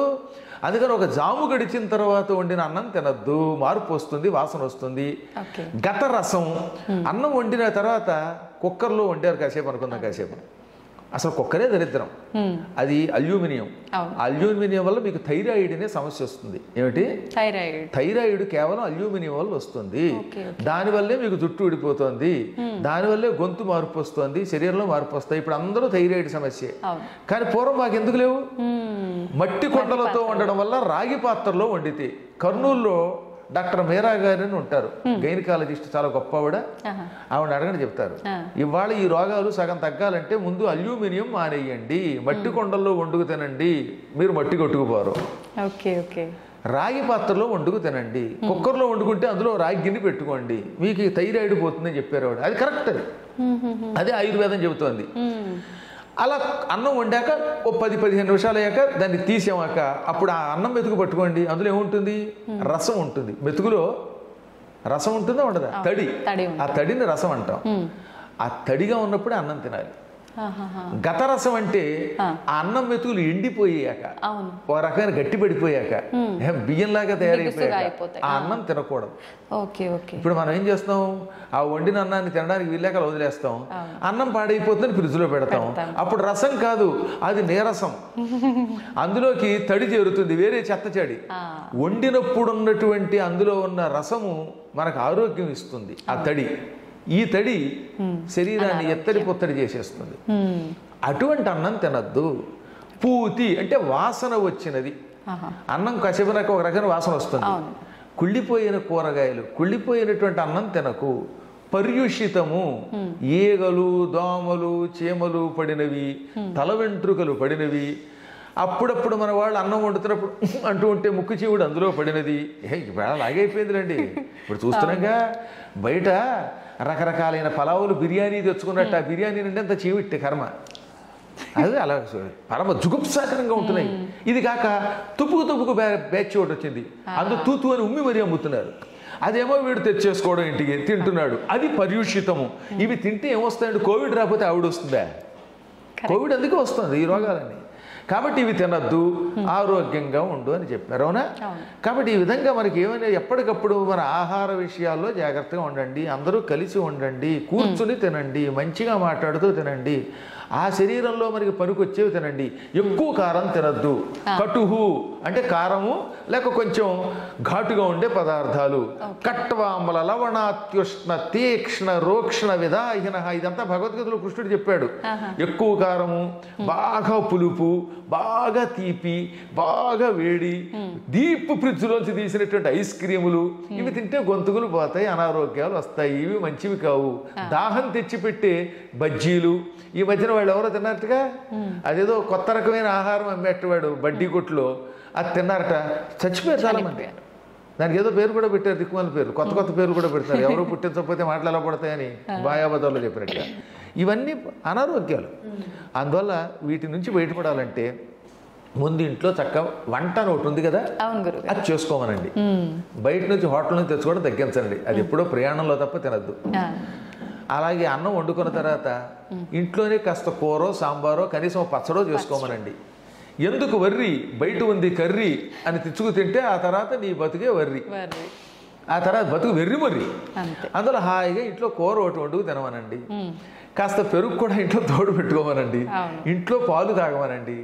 10 మంది కూర్చొని తినమనండి. కనీసం భార్యాభర్తలేనో కూర్చొని తినమనండి. ఒక చిన్న విషయం చెప్పాలి ఇక్కడ. ఒక ఆయన గుంటూరులో పనిచేసేది ఒక ఆవిడ, ఒక ఆయన కదా ఒక ఆవిడ ప్రొఫెసర్. వాళ్ళ ఆయన విశాఖపట్నంలో పనిచేసేవాడు. ఇద్దరు ప్రొఫెసర్లే పాపం. ఈ ఇద్దరికి 2 పిల్లలు. పాపం ఈవిడేమో ఉద్యోగం కోసం గుంటూరు, ఆయన వైజాగ్. ఆయన జిగ్జాగ్గా వైజాగ్ నుంచి వారానికి 1 రోజు శనివారం వచ్చేవాడు. ఆదివారం నాడు మాత్రం ఉండి మళ్ళీ సోమవారానికి వెళ్ళిపోయేవాడు. ఈ పిల్లలు ఏమైపోయేది, శనివారం సాయంత్రం దాకా వాళ్ళ నాన్న వస్తాడని ఎదురు చూసి నిద్రపోయే సమయానికి ఆయన వచ్చేవాడు పాపం. ఆదివారం వాళ్ళు లేవలేకపోయేవారు, వాళ్ళు స్కూల్కి వెళ్ళేసరికి ఈయన లేచేవాడు. చివరికి ఆదివారం వాళ్ళు వచ్చేసరికి మళ్ళీ తిరిగి ప్రయాణం అయ్యేవాడు. ఇలా కొంతకాలం గడిచాక ఒక రోజున పిల్లలు ఏమన్నారు తెలుసు, వాళ్ళ నాన్నని గుర్తుపట్టలేక, ఎక్స్క్యూజ్ మీ మిమ్మల్ని ఎక్కడో చూసినట్టుంది, ఇదే మాట యాజ్ ఇట్ ఈజ్గా ఇప్పుడు నేనేమన్నాను అదే పిల్లలు వాళ్ళ నాన్నతో అన్నారు. ఎక్స్క్యూజ్ మీ మిమ్మల్ని ఎక్కడో చూసినట్టుంది అన్నారు. ఆయన తలకే ముత్తుకున్నాడు. ఇంతకన్నా దరిద్రం ఇంకొకటి ఉంటుంది. బాబు ఏం చేస్తాడు డబ్బుల కోసం, ఆయన అక్కడ ఈవిడిక్కడ, నువ్వక్కడ నేనిక్కడ, ఇంక కలిసేదెక్కడో నువ్వక్కడ నేనిక్కడ అని పాడుకుంటూ ఉంటే పిల్లలకి తల్లిదండ్రులు ఎవరో తెలియకపోతే ఇంకా కుటుంబంలో ఏముంటుంది, ఎవడి దాన్ని వాళ్ళది అయిపోతున్నారు కదా. ఏం సంపాదించి దీనివల్ల లాభం పొందుతున్నాం? ఉన్నంతలో కలో గంజో తినడంలో ఉన్న ఆనందం లేదు, అది పోయింది. అందరికీ డబ్బు పెచ్చబడిపోయింది, అందరికీ ఇళ్ళు ఒకేసారి వచ్చి పడిపోవాలి. ఈ దరిద్రం నుంచి బయటపడాలి, మరి ఏం చేస్తాం? గురుగారు, ఆహారం తినేటప్పుడు ఒకరి కంచాల్లోంచి ఒకరు తీసుకొని తినడము, ఎంగిలి అనేది పనికిరాదు అని చెప్పి అంటుంటారు కదా, అది నిజమైన? అలా తినడం వల్ల దోషం ఏమైనా వస్తుందా? అసలు ముందు అనారోగ్యం కదమ్మా. నా నోట్లో ఉన్న బ్యాక్టీరియా ఏదో భార్యాభర్తలు తీసి పక్కన పెట్టండి, వాళ్ళిద్దరికీ తప్పదు కాబట్టి. ఇప్పుడు ఎవడు పడితే వాడు అక్కడ నిలబడిపోయి ఈ కంచంలోంచి అది తీసుకుని ఆ కంచంలోంచి ఇది తీసుకుంటూ ఉంటే, ఇంకా ఈ మధ్యకాలంలో కొన్ని ప్రాంతాల్లో చూస్తే మరీ దరిద్రం. నాకు ఒక వీడియో పంపించాడు మా శిష్యుడు ఒకడు. అందులో ఒక బ్యాచ్ ఉంది, వాళ్ళు కోడికూరో ఏవో వండుకున్నారు, ఎముకలు ఉన్నాయి, వీడు నాకడం అందులో వేయటం, ఇది మళ్ళీ ఆ పులుసులో వేస్తున్నాడు, మళ్ళీ వాడు అందులో వేస్తున్నాడు. ఇలా తింటూ ఉంటే ఈ భయంకరమైన బ్యాక్టీరియా అందులో చేరిపోతుంది కదా. అవును, అవును. అవి తింటే ముందు అనారోగ్యం కదా, రకరకాల రోగాలు వచ్చి పడిపోతాయి. అసలు ఈ ప్రపంచంలో నోట్లో ఉన్న క్రిములు ఇంకెక్కడ ఉండవు. అందుకే పొద్దున్న సాయంత్రం పళ్ళు తోముకోండి అని ఒక విషయం చెప్పారు. ముఖం అని ఒకటి ఉంటుంది, దాన్ని తోముకోండి ఆయన అని చెప్పారు. నిత్యం 2 పూటలు ఎందుకు స్నానం చేయాలంటే అది మడి ఆచారం కాదు, శరీర శుభ్రత. మన సనాతన ధర్మం ముఖం కడుక్కోండి, స్నానం చెయ్యండి అని ఎందుకు చెబుతుందంటే ఆరోగ్యం కోసం. శుభ్రంగా కుంకుడుకాయలు పెట్టుకుని రుద్దుకోండి అన్నారు. ఇప్పుడు కనీసం మంచి సబ్బు పెట్టి తోముకోండి, అప్పుడు ఈ చెమట నుంచి వచ్చే క్రిములు ఒకళ్ళొకళ్ళు చేరకుండా ఉంటాయి. 2 పూట్ల నోరు తోముకోండి, చెవులు శుభ్రం చేసుకోండి అన్నారు. అంతేగాని మాది స్నానం మాసానికి ఒకే మారు అన్నాడు వాడు వచ్చి మా దగ్గరికి. అందుకే అత్తరు రాసుకుంటాడు వాడు. స్నానం మాసానికి ఒకసారి చేస్తే అవుతుంది. ఇదే డైలాగ్ అమ్మా, నేను ఎప్పటికీ మర్చిపోలేను అనమాట. గురువు గారు మీరు స్నానం చెయ్యమంటే నేను చెయ్యను, మాది స్నానం మాసానికి ఒకే మారు అన్నాడు పైగా. కాస్త అంత మిమిక్రీ నేను చేయలేను కానీ ఇదే డైలాగ్. అప్పుడు వాడి శరీరం నుంచి ఆ చెమటల వల్ల పురుగులు వచ్చి కురుపులు వచ్చి నోట్లోంచి దుర్వాసన వస్తూ ఉంటే అది రాకుండా ఉండడానికి సెంటు కొట్టుకుంటూ ఉంటే ఆ కంపు ఈ కంపు కలిపి ఆ సెంటు కంపుకి మనం ఫెయింట్ అయిపోతాం. నాకు ఎన్నాళ్ళైనా అన్నం తినలేకపోయిన వాడు చూశాక నేను. అందువల్ల అనారోగ్యం అది. అందువల్ల ఏమది ఈ ఎంగిలి తినడం ఉందే అది కేవలం ఆచారమే కాదు, ఆరోగ్య సూత్రం. తర్వాత మన పురాణములు కూడా చెప్పే గరుడ పురాణములో ఒకళ్ళు ఎంగిలి ఒకళ్ళు తింటే అటువంటి వాళ్ళకి చేతులు నరికేస్తాను, వచ్చే జన్మలో చేతులు లేకుండా చేస్తానన్నాడు ఆయన. కాళ్ళు చేతులు లేకుండా చేస్తాడు ఆయన. అందుకని ఈ బఫే అనే పేరుతో జైలు పక్షుల్లాగా పళ్ళాలు పుచ్చుకుని వెళ్ళి వడ్డించుకుని ఆ చేత్తోటే తింటాడు, ఆ చేత్తో వడ్డించుకుంటాడు. మధ్య మధ్యలో ఏ పులుసు ఉన్నప్పుడు ఆ పులుసు ఇలా కారుతూ ఉంటుంది ఈ మా చేతిలోంచి, ఈ పులుసు ఆ పక్కన సాంబార్లో పడిపోతూ ఉంటుంది మళ్ళీ అందులో, ఇది మళ్ళీ వాడు తినేయడం. అప్పుడు ఏమిటిది ఆ దరిద్రం చూస్తూ ఉంటే. అందుకనే మేమంటే నియమనిష్టలు కలిగిన వాళ్ళం కాబట్టి చాలా కాలం నుంచి నేను ఏ పెళ్లిలోనూ తిన్నాం. అమెరికా వెళ్ళినా నా కోసం వండి పెట్టేటటువంటి శిష్యులు ఉన్నారు, లేక నాకు ఒక్కరు నేనే వండుకుంటాను, కానీ ఈ ఆహారం చూడలేకపోతున్నాను. అందువల్ల సాధ్యమైనంత వరకు మన ధర్మాన్ని కాపాడండి. ఈ ఎంగిళ్ళు అవి తినకుండా ఉండండి. ముందు ఏహం తర్వాత పరం రెండు వస్తాయి, ముందు శరీరారోగ్యం బాగుంటుంది అనమాట. గురుగారు, ఆహారం అనేది ఆహార ప్రభావం ఒక ఆరోగ్యం పైనే ప్రభావం చూపుతుంది అనుకోవచ్చు, ఆలోచనల పైన కూడా ప్రభావం, ఆలోచన మీద కూడా చూపిస్తుంది. మనం తినే ఆహారాన్ని బట్టే మనకు మార్పులు వచ్చేస్తాయి. అంటే నమ్మినా నమ్మకపోయినా ఒక కథ చెబుతాను నేను. అది కథ కాదు, జరిగింది. మా తాతగారు, ఆయన పేరు భాస్కర్రావు గారు, ఆయనకి ఒక 10,000 ఎకరాల పొలం ఉండేది. ఆ రోజుల్లో వెళ్ళి జమీందారులు ముఖాసదారులు అంటారు. తూర్పుగోదావరి జిల్లా కాకినాడ దగ్గర రామేశ్వరం అని ఒక పల్లెటూరు. కాకినాడకి ఇంచుమించుగా 10 కిలోమీటర్లే ఉంటుంది అది. ఎప్పటికి కూడా మా ఇంటి పేరు వాళ్ళు అక్కడ చాలా మంది ఉన్నారు. ఇంకా మామూలు జమీందారు కదా ఆయన. ఆయన ఓసారి ఏం చేశారు, ఒక స్వామీజీని భోజనానికి పిలిచారు. మా నాన్నగారు చెప్పిన కథ ఇది అనమాట. ఆ స్వామీజీ ఎక్కడ తినరు, అందుకని ఒక వంట వండి పెట్టారు. ఆవిడ బాగా నియమంతో స్నానం చేసి మడిగట్టుకుని వండుతుంది. ఏమండి ఈవిడ మడిగట్టుకుని వండుతుంది, తింటారా అంటే తింటామండి. గృహస్థాశ్రమంలో అందరి దగ్గర తినగానే ఆవిడ మడిగట్టుకుంటుంది కాబట్టి తింటామనగానే ఆవిడ వంట వండి పిలిపించారు. ఆయన కోసం వంటకాలు చేయించారు. మా తాతగారు చాలా నిష్ఠాగరిష్ఠుడు అవడం వల్ల ఆయన పక్కనే కూర్చోబెట్టుకుని స్వామీజీ తిన్నారు. ఆ స్వామీజీ వినోబాభావే ఆశ్రమం నుంచి వచ్చినవాడు. పైగా వినోబావే అనే పేరు విన్నారుగా. ఆయన సేవాగ్రామం అనగా నాగపూర్ దగ్గర ఉంటుంది. అద్భుతమైనటువంటి వ్యక్తి, ఆయన శిష్యుడు పైగా. సరే ఆయన కోసం బంగారపు గిన్నెలో, మా ఇంట్లో అప్పుడు బంగారం వెండేట కంచాల్లో కూడా బంగారపు కంచం అనుకోండి. నేను మా దగ్గరకు వచ్చాక మా నాన్నగారు 1000 ఎకరాలు దానం చేసేశారు. అందువల్ల 1000 ఎకరాలు కళ్ళారా చూడలేదు. నాకేదో 3.5 ఎకరాల పొలం నేను కొనుక్కున్నదిలేండి నా చిన్నప్పుడు. కానీ కాబట్టి 1000 ఎకరాల పొలం ఎలా ఉంటుందో ఒకసారి నాకు చూడాలని మళ్ళీ. కానీ ఆ రోజుల్లో మా తాతగారి దగ్గర ఉండేది. ఆ బంగారపు గిన్నెలో పాయసం పెట్టారు. అది తిన్నాడండి ఆయన. ఆయన తినగానే ఈ బంగారపు గిన్నె తెలియకుండా కొట్టేసి, అంటే దొంగతనం చేసి జోలిలో పెట్టుకుందాం అనిపించింది ఆయనకి, ఈ స్వామీజీకి. కానీ జ్ఞాని కదా, చిచ్చి ఇదేమిటి నేనేమిటి బంగారపు గిన్నె దొంగతనం చేయాలనుకోవటం ఏమిటి అనుకుని టక్కన ఆగిపోయి, ఏమండి వంట వండి ఇలా పిలవండి అన్నారు. వంట ఆవిడ వచ్చింది. అమ్మ నేనేమి అన్నం ఆశీర్వదిస్తాను, ఈ పాయసం వండుతున్నప్పుడు ఏమనుకుంటూ వండావు అని అడిగాడు ఆయన.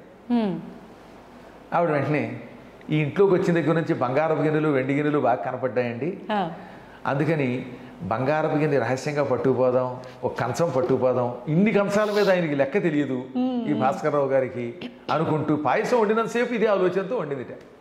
బంగారమును దొంగతనం చేద్దాం అనుకుంటూ ఆ పాయసం ఆయన కొట్టించింది. Okay okay. ఇప్పుడు స్వామీజీ ఏమన్నారో తెలుసా? చూసావా, నువ్వు ఆ పాయసం వండుతున్నంతసేపు బంగారం దొంగతనం చేద్దాం అని వండడం వల్ల ఆ ఆహారానికి ఆ దొంగ బుద్ధి వచ్చేసింది.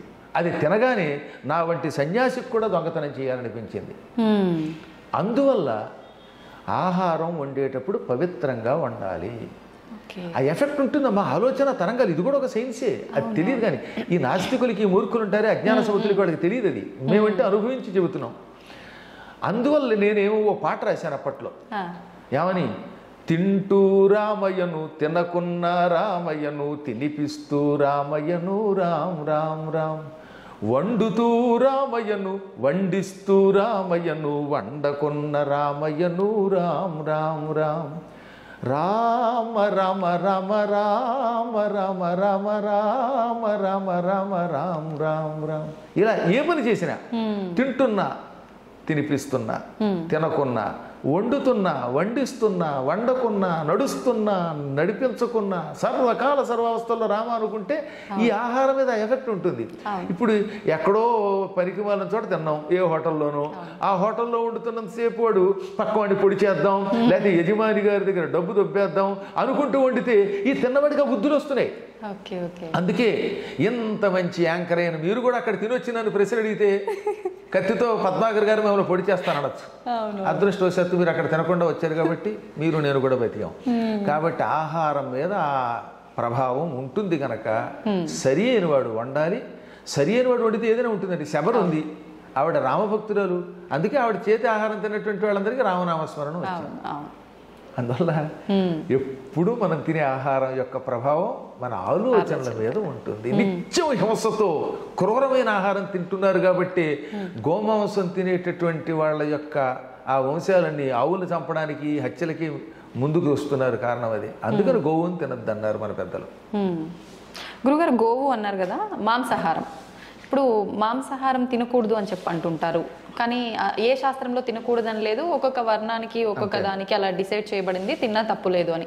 కానీ కొంతమందిలో ఒక సందేహం ఉంటుంది. ఆధ్యాత్మికంగా చాలా చక్కగా దగ్గరగా ఉంటారు ఆధ్యాత్మిక భావనకి, కానీ మేము మాంసాహారం తింటున్నాము, మరి మాకు వాళ్ళకి తేడా ఉందా, వాళ్ళు చేసే పూజలు ఫలిస్తాయేమో, మా పూజలు ఫలించవేమో, మా సైడ్ నుంచి ఒక్క లోపం ఉందేమో అని ఆలోచించే వాళ్ళు కూడా ఉంటారు. అలా ఏమైనా ఉంటుందంటే రెండు చెప్పారండి ఇక్కడ.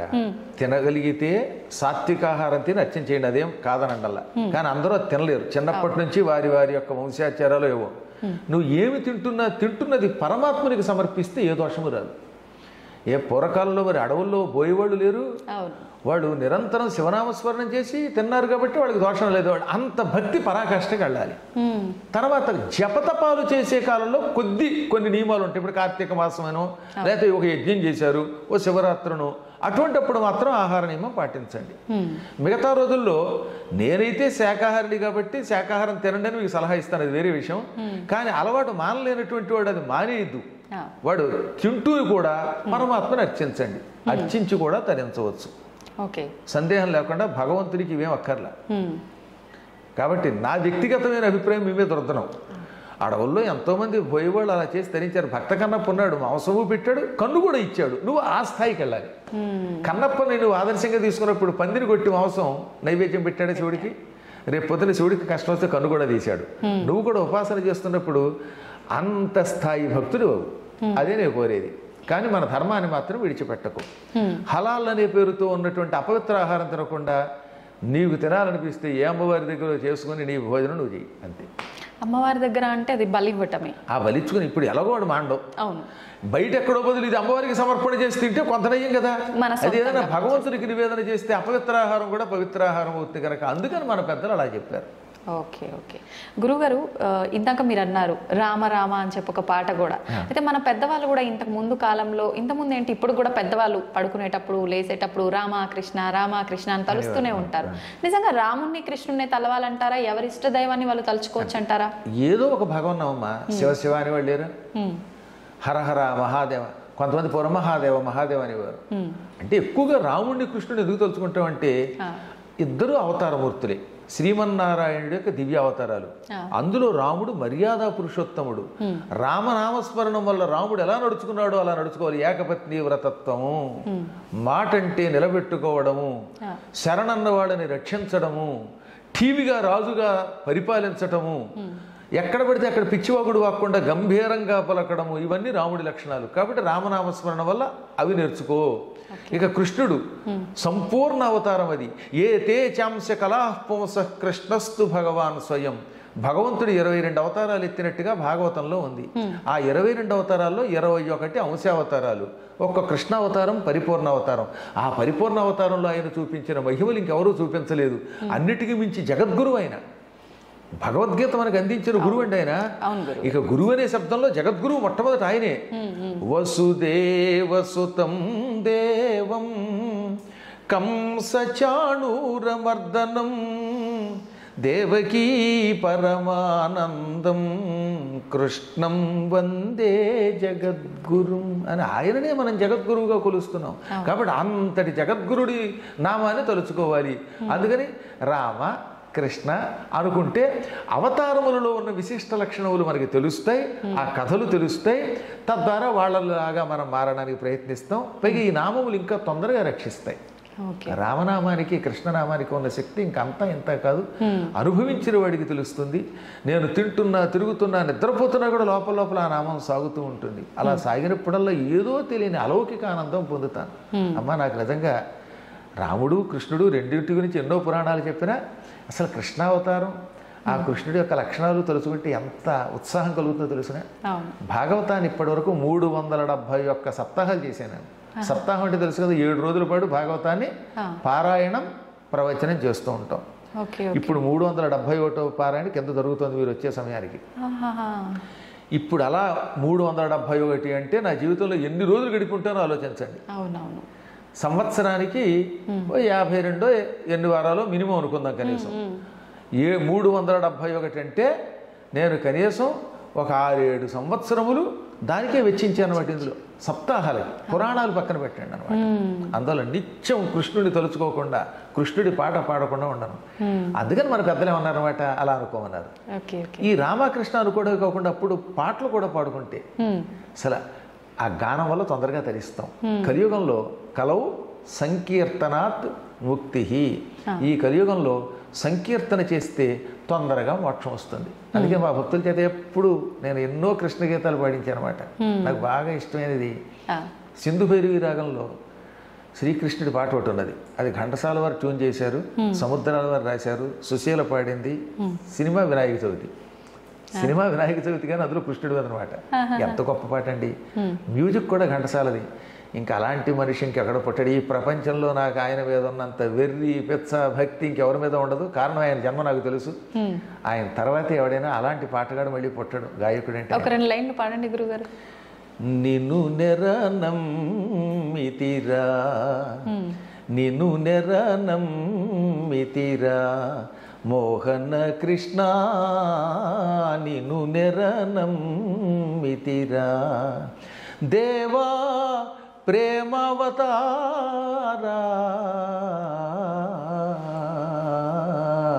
నిన్ను నెరనమ్మితిరా మోహన కృష్ణ, నిన్ను నెరనమ్మితిరా. నీ పద చింతన మీరిన మాత్రము, నీ పద చింతన మీరిన మంత్రము, నీ పద సేవకు మించిన పూజ,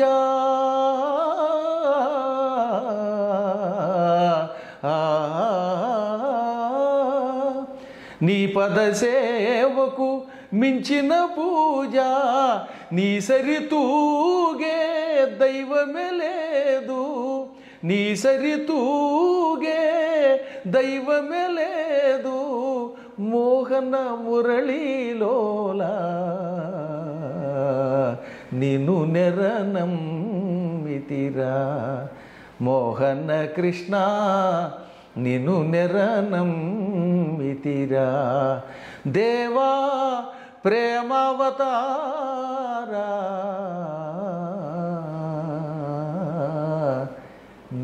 నెరనమ్మితిరా నిన్ను నెరనమ్మితిరా. అద్భుతంగా పాడారు గురుగారు. నిజంగా ఈ పాట వింటుంటే స్వామివారి గురించి ఎంత చక్కగా వర్ణించారనేది చాలా చక్కగా అర్థమవుతోంది. అందువల్ల వీలున్నంత వరకు రామకృష్ణ అనుకుంటే హాయిగా సుఖంగా అంతే ఈ లోకంలో గడుపుతాం, అక్కడ గడుపుతాం. అదే నా విజయ రహస్యం. మీరు నిజంగా మొత్తం భగవంతుడి పైన ఆ ప్రేమ అదంతా కూడా అర్థమైపోతుంది మీరు పాడుతుంటే కళ్ళల్లో. చాలా చక్కగా పాడారు గురుగారు. అయితే గురుగారు, మనం టాపిక్లోకి వెళ్తే ఇప్పుడు భక్తి, మీరు ఇప్పుడు ఇంత ఇష్టంతో పాడారు. నిజంగా భగవంతుని గురించి పూజ చేయాలన్నా, మనం ఆధ్యాత్మికంగా ఆ వేలో వెళ్ళాలన్నా ఇలా పాటలు పాడితే సరిపోతుందా? కొంతమంది మాట్లాడుతుంటారు, మాట్లాడితే సరిపోతుందా? లేదు ఆడంబరంగా పూజలు చేస్తుంటారు, అలా పూజలు చేస్తే సరిపోతుందా? మీరు ఇందాక అన్నారు స్తోత్రాలు ఇలాంటివి అని చెప్పి, అలా చేస్తే సరిపోతుందా? లేదు ఇవన్నీ చేయాల్సిందేనా? ఇందులో ఏదో ఒక్కటి పట్టుకుంటే చాలు. ఓ చిన్న విషయం చెప్పాలి ఇక్కడ.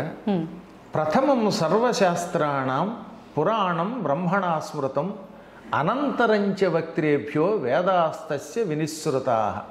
ఈ శ్లోకం పద్మపురాణంలో మొదటి సర్గలో, సృష్టిఖండంలో మొదటి సర్గలో 45వ శ్లోకం. ఇదే శ్లోకం యథాతథంగా మళ్ళీ బ్రహ్మపురాణంలో ఉంటుంది. దీనికి అర్థం ఏంటనమాట, ఈ సృష్టిలో మొట్టమొదట బ్రహ్మగారు పురాణములనే స్మరించెను. అనేక శాస్త్రాలు ఉన్నాయిగా మనకి, పురాణాలు, వేదాలు, ఇతిహాసాలు, స్మృతులు. ఇన్నిటిలో ముందు పురాణాలని తన హృదయంలో స్మరించుకున్నాడు. దాన్ని నారదునికి ఇచ్చాడు. నారదుడు రామాయణాన్ని వాల్మీకి చెప్పాడు, మిగతావన్నీ వ్యాసునికి చెప్పాడు. కాబట్టి వ్యాసుడు రాశాడు. వ్యాసుడు రాయడానికి ముందు బ్రహ్మగారే దీన్ని స్మరించాడు. కానీ బ్రహ్మ నోట్లోంచి ముందు బయటకు వచ్చినవి ఏమిటి? వేదములు బయటకు వచ్చాయి. అందుకని వేదములకేమో ప్రాధాన్యం, రెండు పురాణములు. కాబట్టి వేదములు పురాణములు రెండు పూర్తిగా చదివినవాడు విన్నవాడే బాగుపడతాడు. ఇవన్నీ ఏం చేశారు? అందరూ చదవలేరు కదా. వేదములు అనంతములు, ఊరికే అందులో 4 భాగాలు ఊరికే బయటికి పెట్టాం తప్ప అసలు వేదములు అనంతావై వేదాహ. ఇక పురాణములు ఎన్నున్నాయో లెక్కలేదు, కోట్ల శ్లోకాలు. ఇక ఉపపురాణాలు, ఈ ఇతిహాసాలు ఇవన్నీ ఎవరు చదవగలరు? వీటి సారాంశముగా వ్యాసుడు ఏమన్నాడు? 9 భక్తి మార్గములను అవలంబించన్నాడు. అంటే నాయన ఇవన్నీ చదవలేరు, ఇన్ని పూజలు, ఇన్ని యజ్ఞాలు చేయలేరురా, భక్తిని పట్టుకోండి. ఆ భక్తి 9 మార్గములలో ఉన్నది. ఆ 9లో ఒకటి ఏమిటనమాట? పురాణములు శ్రవణము, వినడము. భగవంతుని కథలు వినండి, విన్నా మీరు తరిస్తారు. అన్నీ చేయలేకపోతే ఏం చేయొచ్చు అనమాట? ఏ పద్మాకర్ గారో చెప్పిన పురాణాలు యూట్యూబ్లో ఉంటాయి. మొన్న చెప్పారు ఏకంగా 10,000 గంటల కంటే ఎక్కువ నైట్ నా పురాణాలు. 10,000 గంటల పైగా పద్మాకరాన్ని కొట్టేస్తే వచ్చేస్తే వరుసగా. మొత్తం 18 పురాణాలు నేను చెప్పాను. పూర్వం చెప్పిన వాళ్ళు యూట్యూబ్ లేవు కనుక లేవు. అంత పూర్వం కూడా పెద్దలు ఎంతో మంది చెప్పుంటారు కదా. కానీ ఇప్పుడు నా అదృష్టవశాత్తు యూట్యూబ్లో నా శిష్యులు పెట్టారు, వాళ్ళు గొప్పవాళ్ళు. అది మీ అదృష్టం కాదు గురువు గారు, మాలాంటి వాళ్ళ అదృష్టం. అవి ఎల్లకాలం మేము వినగలుగుతాం, ఉండిపోతున్నాయి కదా. ఆ విధంగా బ్రహ్మశ్రీ వత్తిపర్తి పద్మాకర్ అఫీషియల్ ఛానల్ అని పెట్టి అందులో పెట్టారు. కోడే జగదీష్ గారని డెమాయిన్లో ఉంటారు, అయోవా స్టేట్లో. ఆ మహానుభావుడే ఈ ఛానల్ నాది పెట్టి తద్వారా ఇవన్నీ అందులో అప్లోడ్ చేయించారు. శిష్యులందరినీ పెట్టి ఎంతో మందిని అందులో ఇన్వాల్వ్ చేసి. కాబట్టి మొత్తం ఈ పురాణములలో ఎంతో కొంత వినండి. వినడం వల్ల తొందరగా తరిస్తారు. చదవడం కంటే వినడం తేలిక కదా. ఇప్పుడు నేను చెబితే కొంచెం తేలిక అర్థం అవుతుంది కదా ఉన్నంతలో. అందువల్ల శ్రవణం, కీర్తనం అంటే ఇప్పుడు నేను చెప్పినట్టుగా పాడడం, పొగడడం, సంకీర్తనము లేక స్తోత్రాలని నోటితో అనడం. అనడం కూడా కీర్తనమే. ఇది రెండవది. మూడవది స్మరణం. ఒకటేమో శ్రవణం, 2 కీర్తనం, 3వది విష్ణోహ స్మరణం. స్మరణం ఇందాక చెప్పినట్టుగా రామ, కృష్ణ, గోవింద, వాసుదేవ, నమ శివ ఏదో ఒకటి స్మరించుకో లోపల లోపల పైకో. పాదసేవనం. పాదసేవ అంటే ఇప్పుడు విష్ణువో శివుడో నా పాదాలని సేవించే భాగ్యం మనకి ఎవరుగా? మహాత్ములను సేవించుము. అది పాదసేవనం అంటే. మీ తల్లిదండ్రులు వాళ్ళు దేవతా స్వరూపులు, మీ గురువులు దేవతా స్వరూపులు, వాళ్ళకి పాదసేవ చెయ్యి. కుంటివాళ్ళు పాపం గుడ్డివాళ్ళు, నిజంగా అలా అనకూడదు, దివ్యాంగులని పేరెట్టారు మన ప్రధాని గారు. అటువంటి పుణ్యాత్ములకి సేవ చేయి, పాదసేవ చెయ్యి. లేదా వాళ్ళకి ఏదో అన్నం పెట్టు. ఇదంతా భగవంతుని పాదసేవ. ఆ తర్వాత అర్చనం. ఇదో పూజలు చేయటం, పువ్వులతో పూజ లేకపోతే ధూపదీపాలతో షోడశోపచారాలతో గుళ్ళోకి వెళ్ళి అర్చనం చెయ్యి. వందనం, నమస్కారం చెయ్యి. భగవంతునికి, భగవద్భక్తులకి, పెద్దలకి నమస్కారం చెయ్యి. దాస్యం, సేవ చెయ్యి. ఇప్పుడు ఆంజనేయుడు ఉన్నాడు కాబట్టి ఆయనకి అదృష్టవశాత్తు రాముడు ఎదురుగుండా ఉన్నాడు కనుక సేవ చేశాడు. అవును. లేదా ఇంకొక ఆయనకి ఏ దేవుడో కనబడ్డాడు, అక్రూరుడు ఉన్నాడు, ఆయనకి కనబడ్డాడు చేశాడు. ఇప్పుడు ఈ కలియుగంలో దాస్యం ఎలా చేస్తాం? భగవంతుడు కనపడటం లేదు అందరికీ. అందుకని ఏమన్నారు, గుడులను బాగు చెయ్యి, గుడులకు వెళ్ళి దాన్ని శుభ్రం చెయ్యి. అందుకే మా సత్సంగం తరపున గుడి బడి అని ఒకటి పెట్టాం. మా వాళ్ళు ఇప్పటికి 10 సంవత్సరములుగా మొత్తం భారతదేశంలో ఉన్న ఆలయాలని బాగు చేస్తున్నారు. అమ్మ చెబితే ఆశ్చర్యపోతారు. పండరీపురం వెళ్ళారు పాండురంగ ఆలయానికి. ఆ ఆలయం అంతా శిథిలావస్థకు వచ్చి పాడైపోయి గుళ్ళు మీద మొక్కలు కూడా లేచిపోయాయి. 5 లక్షలు ఇస్తే కానీ బాగు చేయమన్నారట కూలివాళ్ళు. పాపం అంత డబ్బులు అక్కడ లేవు. ఇంతలో మా వాళ్ళంతా వెళ్ళారు, ఒక 500 మంది. బెంగుళూరు నుంచి, అమెరికా నుంచి, హైదరాబాద్ నుంచి వాళ్ళంతా 500 మంది. యూట్యూబ్లో ఉంటుంది చూడండి, గుడి బడి పండరీపురం. ఈ 500 మంది వెళ్ళి 3 రోజులుండి మొత్తం గుడిని 5 లక్షలు ఇస్తే కానీ బాగు చేయలేమన్న గుడిని తమ సొంత ఖర్చులతో వెళ్ళి చేసి వచ్చేసారు. వాళ్ళు మాకు సర్టిఫికేట్ పంపారు, అయ్యా మీ శిష్యులు ఎంత అద్భుతంగా చేశారండి, గుడిని నభూతన భవిష్యత్ అనే రీతిలో తీర్చిదిద్దారని. ఇప్పుడు ఆ గుడికి సేవ చేయటమే భగవంతునికి దాస్యం. కష్టాల్లో ఎంతో మంది ఉన్నారు, వాళ్ళకి సేవ చేయండి, అది భగవంతుని సేవ. ఆ విధంగా గుడిని వాటిని బాగు చేసి అక్కడ కాసేపు పారాయణ చేస్తే అది పరమాత్మ సేవ అవుతుంది. అది దాస్యం అంటే. ఆ తర్వాత భగవంతుడితో స్నేహం అంటే భగవద్భక్తులతో పురాణములతో స్నేహం చేయండి. ఆత్మ నివేదనం, నిన్ను నువ్వు పరమాత్మకి సమర్పించుకో, నా సమస్తం పరమాత్మది అనుకో. ఈ విధముగా శ్రవణం, కీర్తనం, విష్ణోహ స్మరణం, పాదసేవనం, అర్చనం, వందనం, దాస్యం, సఖ్యం, ఆత్మనివేదనం, ఇందులో ఏ ఒక్కదాన్ని పట్టుకున్నా తరిస్తాం. 9 పట్టుకుంటే ఇక వాడికి తిరుగులేదు. ఇప్పుడు ఈ చెప్పింది ఎవరనున్నారు? ప్రహ్లాదుడు చెప్పాడు వాళ్ళ నాన్నకి. ఇది ప్రహ్లాదుడు చెప్పిన భాగవత శ్లోకం. పోతన గారు అందంగా తెలుగులో ఇంకా బాగా అనువాదం చేశాడు. తను హృద్భాషల సఖ్యమున్, శ్రవణమున్, దాసత్వమున్, వందనార్చనముల్, సేవయు, ఆత్మలో ఎరుకయున్, సంకీర్తనల్ చింతనం వను, ఈ 9 భక్తి మార్గముల సర్వాత్మున్ హరిన్నమ్మి సజ్జనుడై ఉండుట భద్రమంచుతలతున్ సత్యంబు దైత్యోత్తమా. ఎంత చక్కగా చెప్పాడు. కాబట్టి ఇందులో ఒకటి పట్టుకున్నా చాలు. పరుల కోసం ఆడంబరం అక్కర్లా. 100 కొబ్బరికాయలు కొట్టేస్తే ఆయన ప్రత్యక్షం కాడు. ఊరికే కేవలం పాలు పోసినంత మాత్రం చేత శివుడు ప్రత్యక్షం కాడు. నిజమైన భక్తితో ఒక్క చుక్క నీళ్లు పోసినా సంతోషిస్తాడు. చిత్రం చెప్పమంటారా? రాజశేఖర చరిత్ర అని ఒక కావ్యం ఉన్నది. రాజ అంటే చంద్రుడు, రాజశేఖరుడు అంటే ఏమిటి? చంద్రశేఖరుడు అనగా శివుడు. ఆ చరిత్రని అష్టదిగ్గజాల్లో శ్రీకృష్ణదేవరాయల ఆస్థాన విద్వాంసులు 8 మంది ఉన్నారు. అష్టదిగ్గజాలు అంటారని విన్నారు కదా. అందులో ఆఖరు ఆయన మాదయ్య గారి మల్లన్న ఆయన రాశాడు. అందులో ఏమన్నాడో తెలుసా? ఒరే ఎందుకురా ఇంత కష్టం, మీరు తరించాలంటే ఓ చిన్న చిట్కా చెబుతానన్నాడు ఆయన. ఏమిటిటది?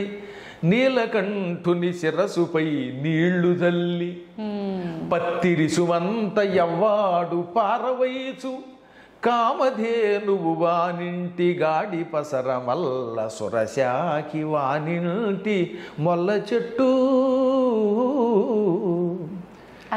శివలింగం దగ్గరికి వెళ్ళు. నీలకంఠుడు అంటే శివుడు. ఆ శివుడి దగ్గరికి వెళ్ళి అభిషేకం చేయలేకపోయావు అనుకో. ఇప్పుడు మీరు శివరాత్రికి శ్రీశైలం వెళ్ళారు, ఇంత జనంలో మేము లోపల రాణిస్తారా? అప్పుడు మీకు అభిషేకం చేయాలనిపించింది. ఏం చేస్తారు అప్పుడు? ఇన్ని చుక్కలు నీళ్లు తీసుకుని దూరం నుంచి అలా చల్లండి.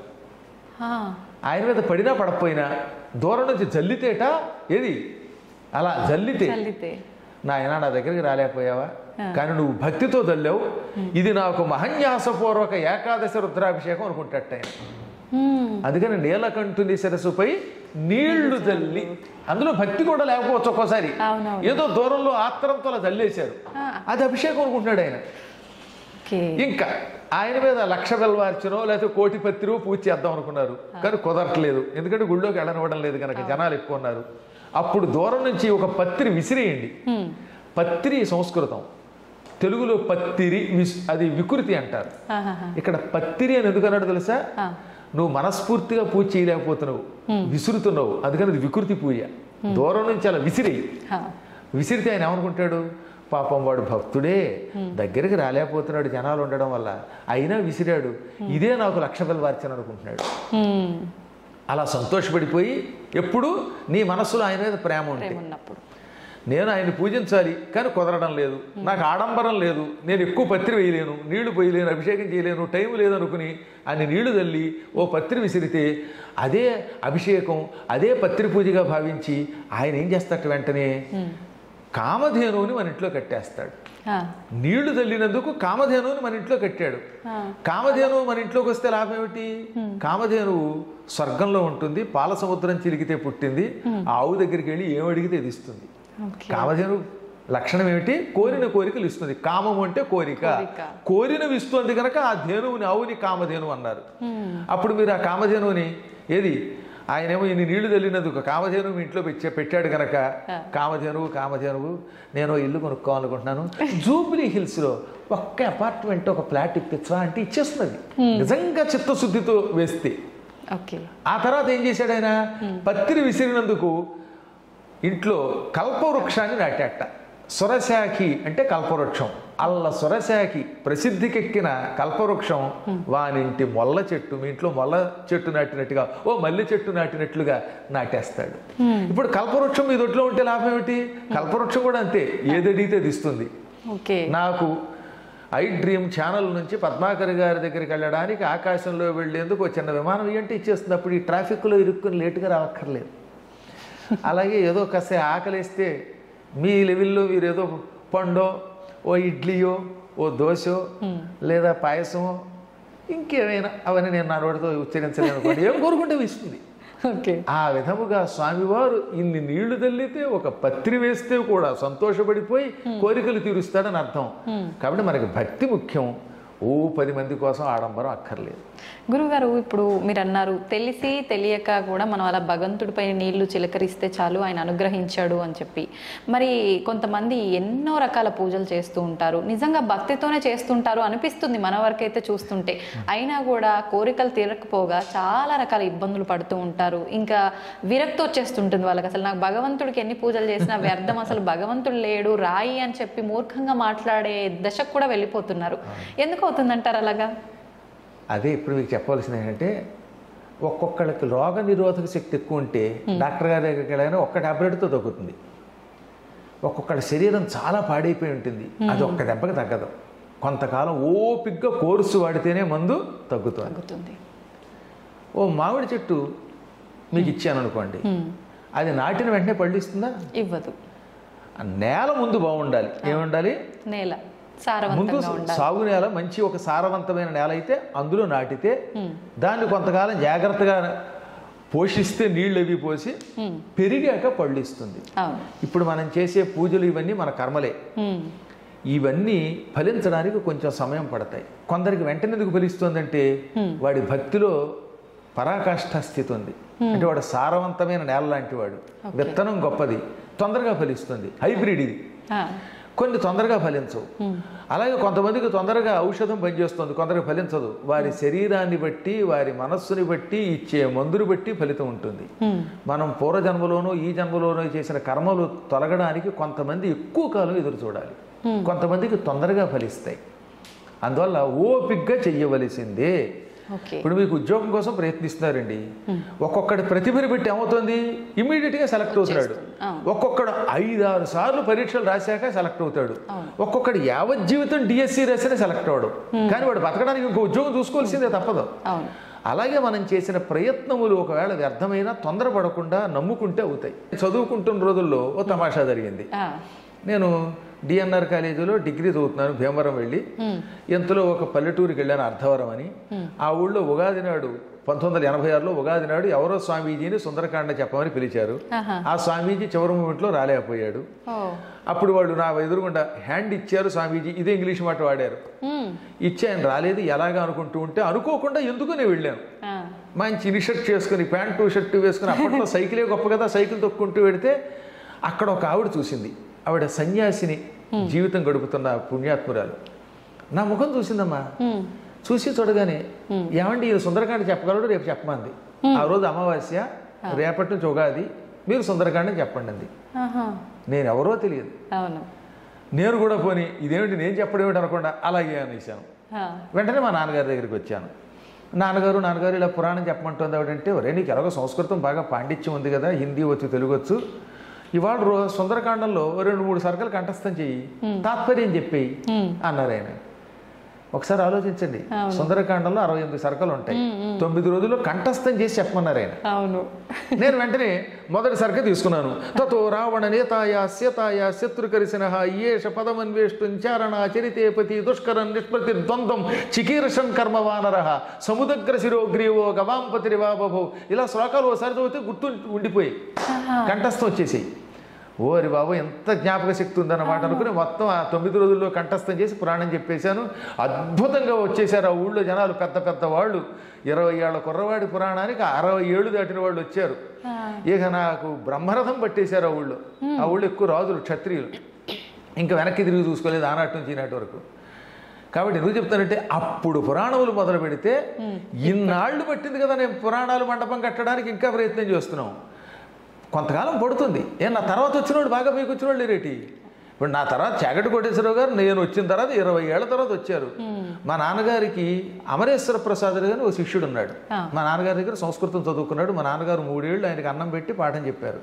ఆ అమరేశ్వర ప్రసాద్ గారి శిష్యుడు చాగంటి కోటేశ్వరరావు గారు, అంటే నాన్నగారి శిష్యుడు. చూడండి, పూర్వజన్మ సుకృతం అయింది. టక్కున ఆయన వెంటనే జగత్ప్రసిద్ధికి ఎక్కారు. కాబట్టి ఒక్కొక్కళ్ళకి తొందరగా వస్తుంది, కొందరికి ఆలస్యంగా వస్తుంది. అది వారి వారి యొక్క సుకృతాలను బట్టి ఉంటుంది. అందుకని ఆయన పేరు వచ్చింది నాకు అంత రాలేదని ఏడిస్తే పిచ్చాడు వీడు. అంతే, ఎవరికి ఎంత ఇవ్వాలో పరమాత్మకి తెలుసు.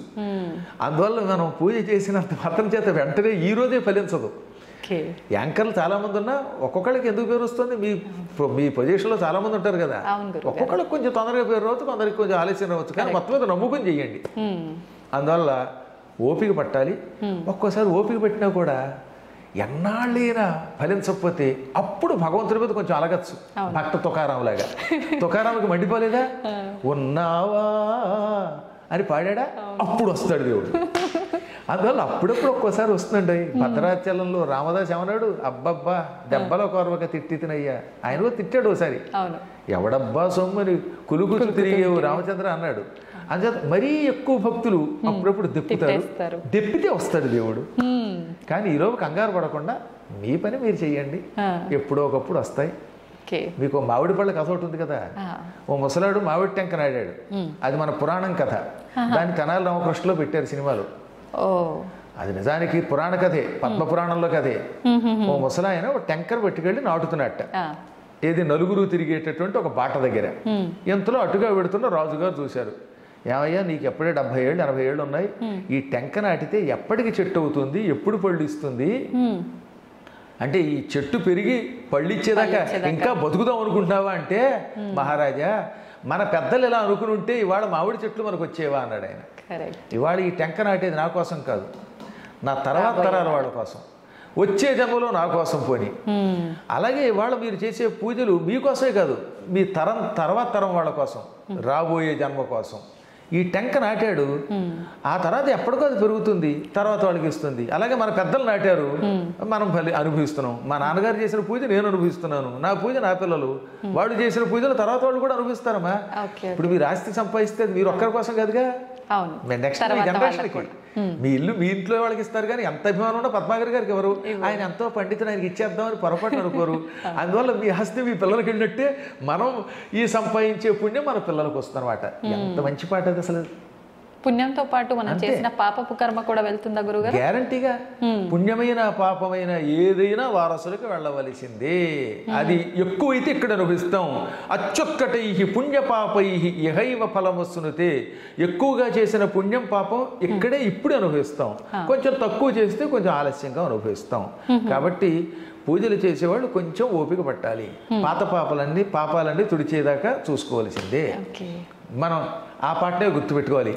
నాటేది ఒక్క మొక్క, వేసేది 100 కొమ్మ, కొమ్మ కొమ్మ విరగబూసి వేలాదిగా.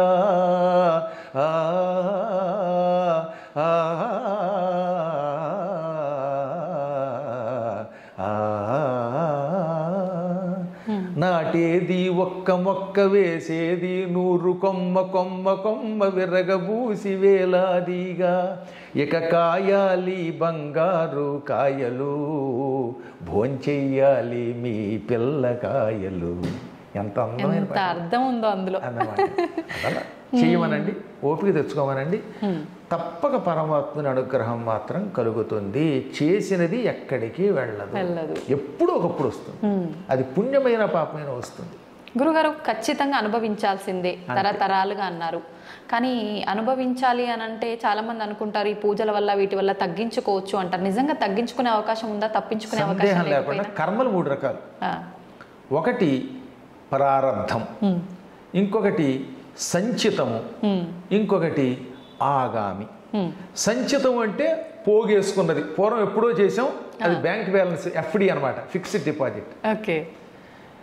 ఇక రెండవది ప్రారబ్ధం అంటే ఇప్పుడు మనం చేస్తున్నది, అనుభవిస్తున్నది. మీరు ఇడ్లీ కడుపులోకి పంపేశారు, ఆ ఇడ్లీ ఎఫెక్ట్ చూపిస్తుంది.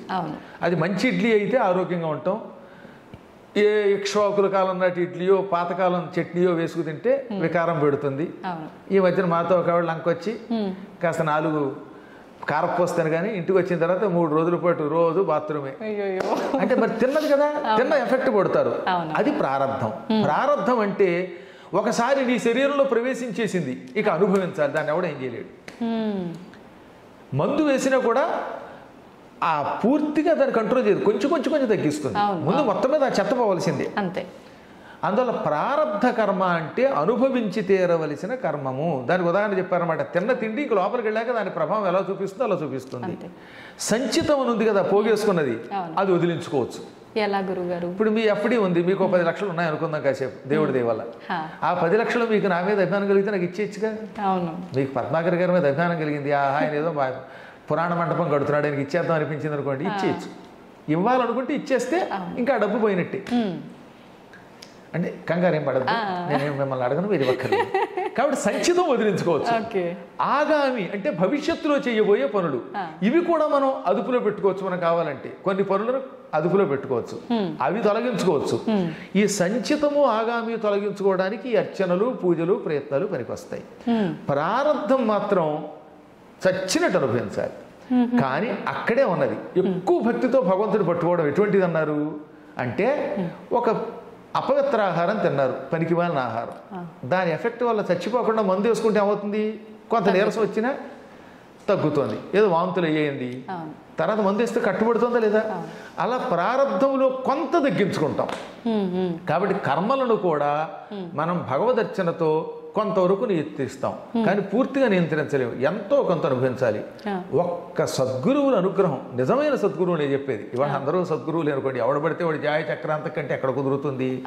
ఇప్పుడు మేము మీకు ఒక మార్గం చూపిస్తాం, కానీ పూర్తిగా మిమ్మల్ని బాగు చేయలేము. కరెక్టే. ఇలాగా మోసం చేస్తున్నారు కొంతమంది. ఎవడికాడే నేనే సద్గురువుని అంటాడు. ఏం సద్గురు? అసద్దు గురువులు ఇవి. ఇవి ప్రమాదకరమైనవి.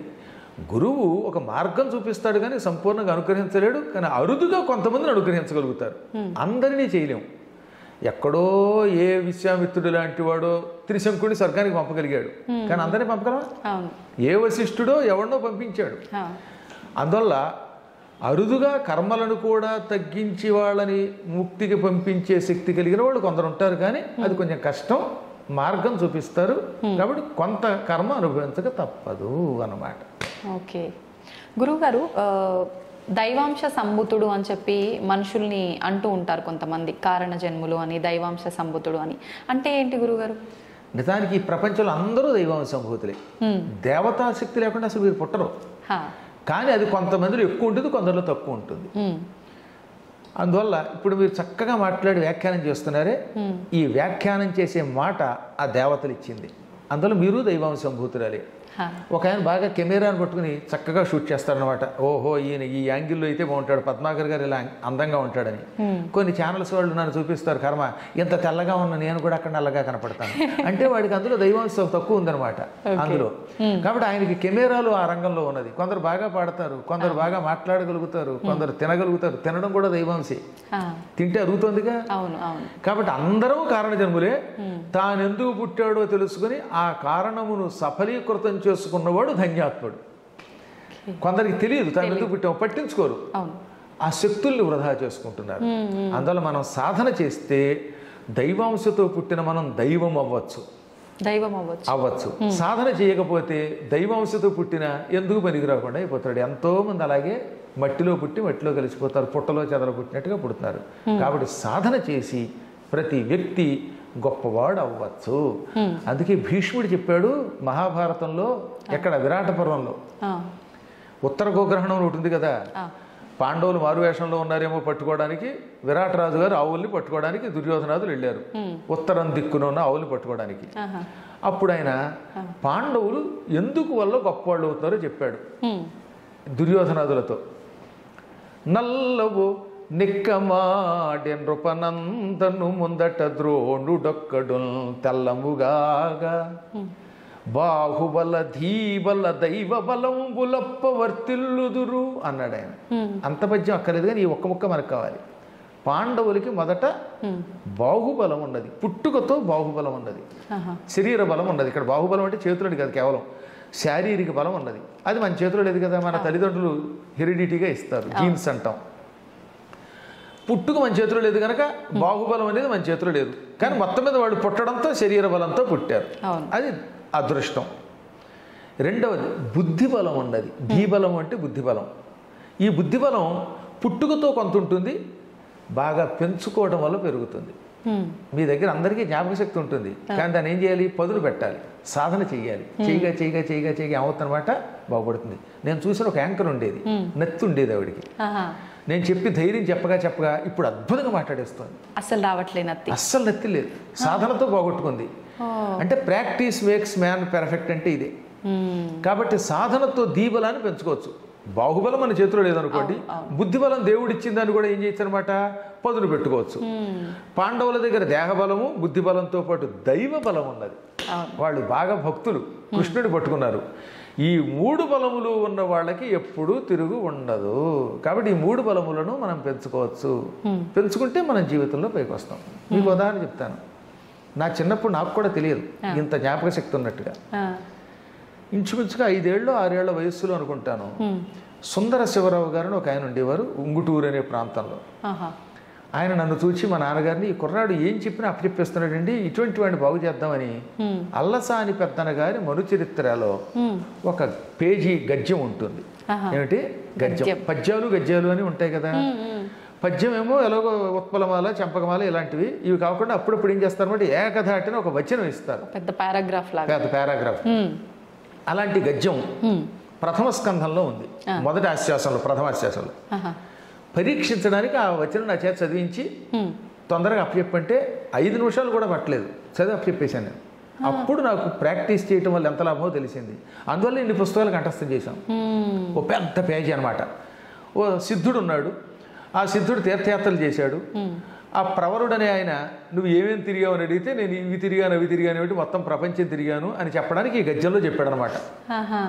అది ఎట్లుండే వినుము గృహస్థరత్నంబ లంబమాన రవిరథ తురంగ శృంగార చారు చామర ఛట ప్రేక్షణ క్షణోద్గ్రీవ చమర సముదయంబగు ఉదయంబునంగల విశేషంబులు శేషపడికి నేను లెక్కింప శక్యంబే అంధకరిపు కంధరావాస వాసుకి వియోగ భవ దుర్వ్యథ భోగ భోగిని భోగ భాగ పరివేష్టిత పటీర విటపి వాటిక వేల్లదేలా లతా వలయంబగు మలయంబునంగల చలువకు విలువయ్యది అకటకట వికట కోట కోటి విటంక శృంగాట గాఢోకమాన జరదిందు బెంబగళదమృత దుర్దిన నాద్రీకృత సల్లకి పల్లవ ప్రభంజన పరాంజన హస్తిహస్తంబగు మణిప్రస్తరంబుల విశ్రాంతి చింతించిన మేనం పులకలిప్పుడు బొడమెడు స్వస్వ ప్రవర్ధిత వర్ధిష్ణు ధరణీరుహ సందోహ దోహద ప్రధాన సమాన ఖేల దైల బిల విలాసిని విలాస వాచాల తులా కోటి కలకలా హూయమాన మానస మదాలస మరాళంబగు రజత శైలంబు నోలంబులం కాలగడు విహార ప్రదేశంబులంగన్న సంస్కృతి క్లేశంబులు వాయవే సతత మద జలశ్రవణ పరాయణైరావణ విషాణ కోటి సముట్టంకిత కటక పరిస్ఫురత్ కురువింద కందళ వ్రాత జాతాలాత శంకాప సర్ప దభ్రము భ్రమీ విభ్రమ ధురంధరంబగు మేరుధరాధరంబు శిఖరంబుల సోయగంబులు కలయంగనుంగురుట బహుజన్మకృత సుకృత పరిపాకంబునంగాక ఏల చేకూర నేర్చు నేనిట్టి మహాద్భుతంబులు ఈశ్వరానుగ్రహంబున అల్ప కాలంబున కనుంగొంటి ననుటయు ఈషదంకురిత హసనగ్రశిష్ణు గండయొగులుండగుతూ ప్రవరుండతనికి ఇట్లనియే అమ్మో గురువుగారు నేనేం మాట్లాడలేను, దండం పెట్టడం తప్ప. ఇదేనా మీరు ఆ రోజున చెప్పింది? 5 ఏళ్ల వయస్సులో కంఠస్థం చేసింది. అమ్మో, అప్పటికింకా నేను అక్షరాలు కూడా సరిగ్గా రావు. కాబట్టి చెప్పొచ్చేది ఏంటంటే ఇటువంటి గద్యములు ప్రాక్టీస్ చేస్తూ వస్తాయని తెలిసింది కదా. ఓహో జ్ఞాపక శక్తి ఉందనుకుని పురాణములు చదువుతుంటూ వచ్చాయి. అందువల్ల మనందరం కూడా మన శక్తులను అభ్యాసం ద్వారా కొంత పెంచుకోవచ్చును. అభ్యాసం ఎవరినైనా గొప్పవాడిని చేస్తుంది. ఇలాంటి వచనములు మీకు ఓపిక ఉంటే ఒక 200-300 ఒకే రోజు అప్పగలరు. అందువల్ల మీకు నాకు కూడా సమయం లేదు కనుక ప్రస్తుతానికి ఇక్కడికి ఆపుకుందాం. మనం అత్యద్భుతమైన మన కావ్యాలు విని మన భారతదేశంలో శక్తివంతులు ఎంతోమంది ఉన్నారు. అలా ఇలాగే ఎన్నో సాధనలు చేసే వాళ్ళంతా పైకి రావాలని కోరుకుందాం. తప్పకుండా గురుగారు. నిజంగా మా తరం వాళ్ళకి మీ మాటలు, మీ పాటలు, మీ పద్యాలు అన్నిటి రూపంలో చాలా మంచి మంచి విషయాల్ని తెలియజేస్తున్నారు. ఇంకా తెలియజేయాలనే కోరుకుంటాను గురుగారు. ధన్యవాదాలు.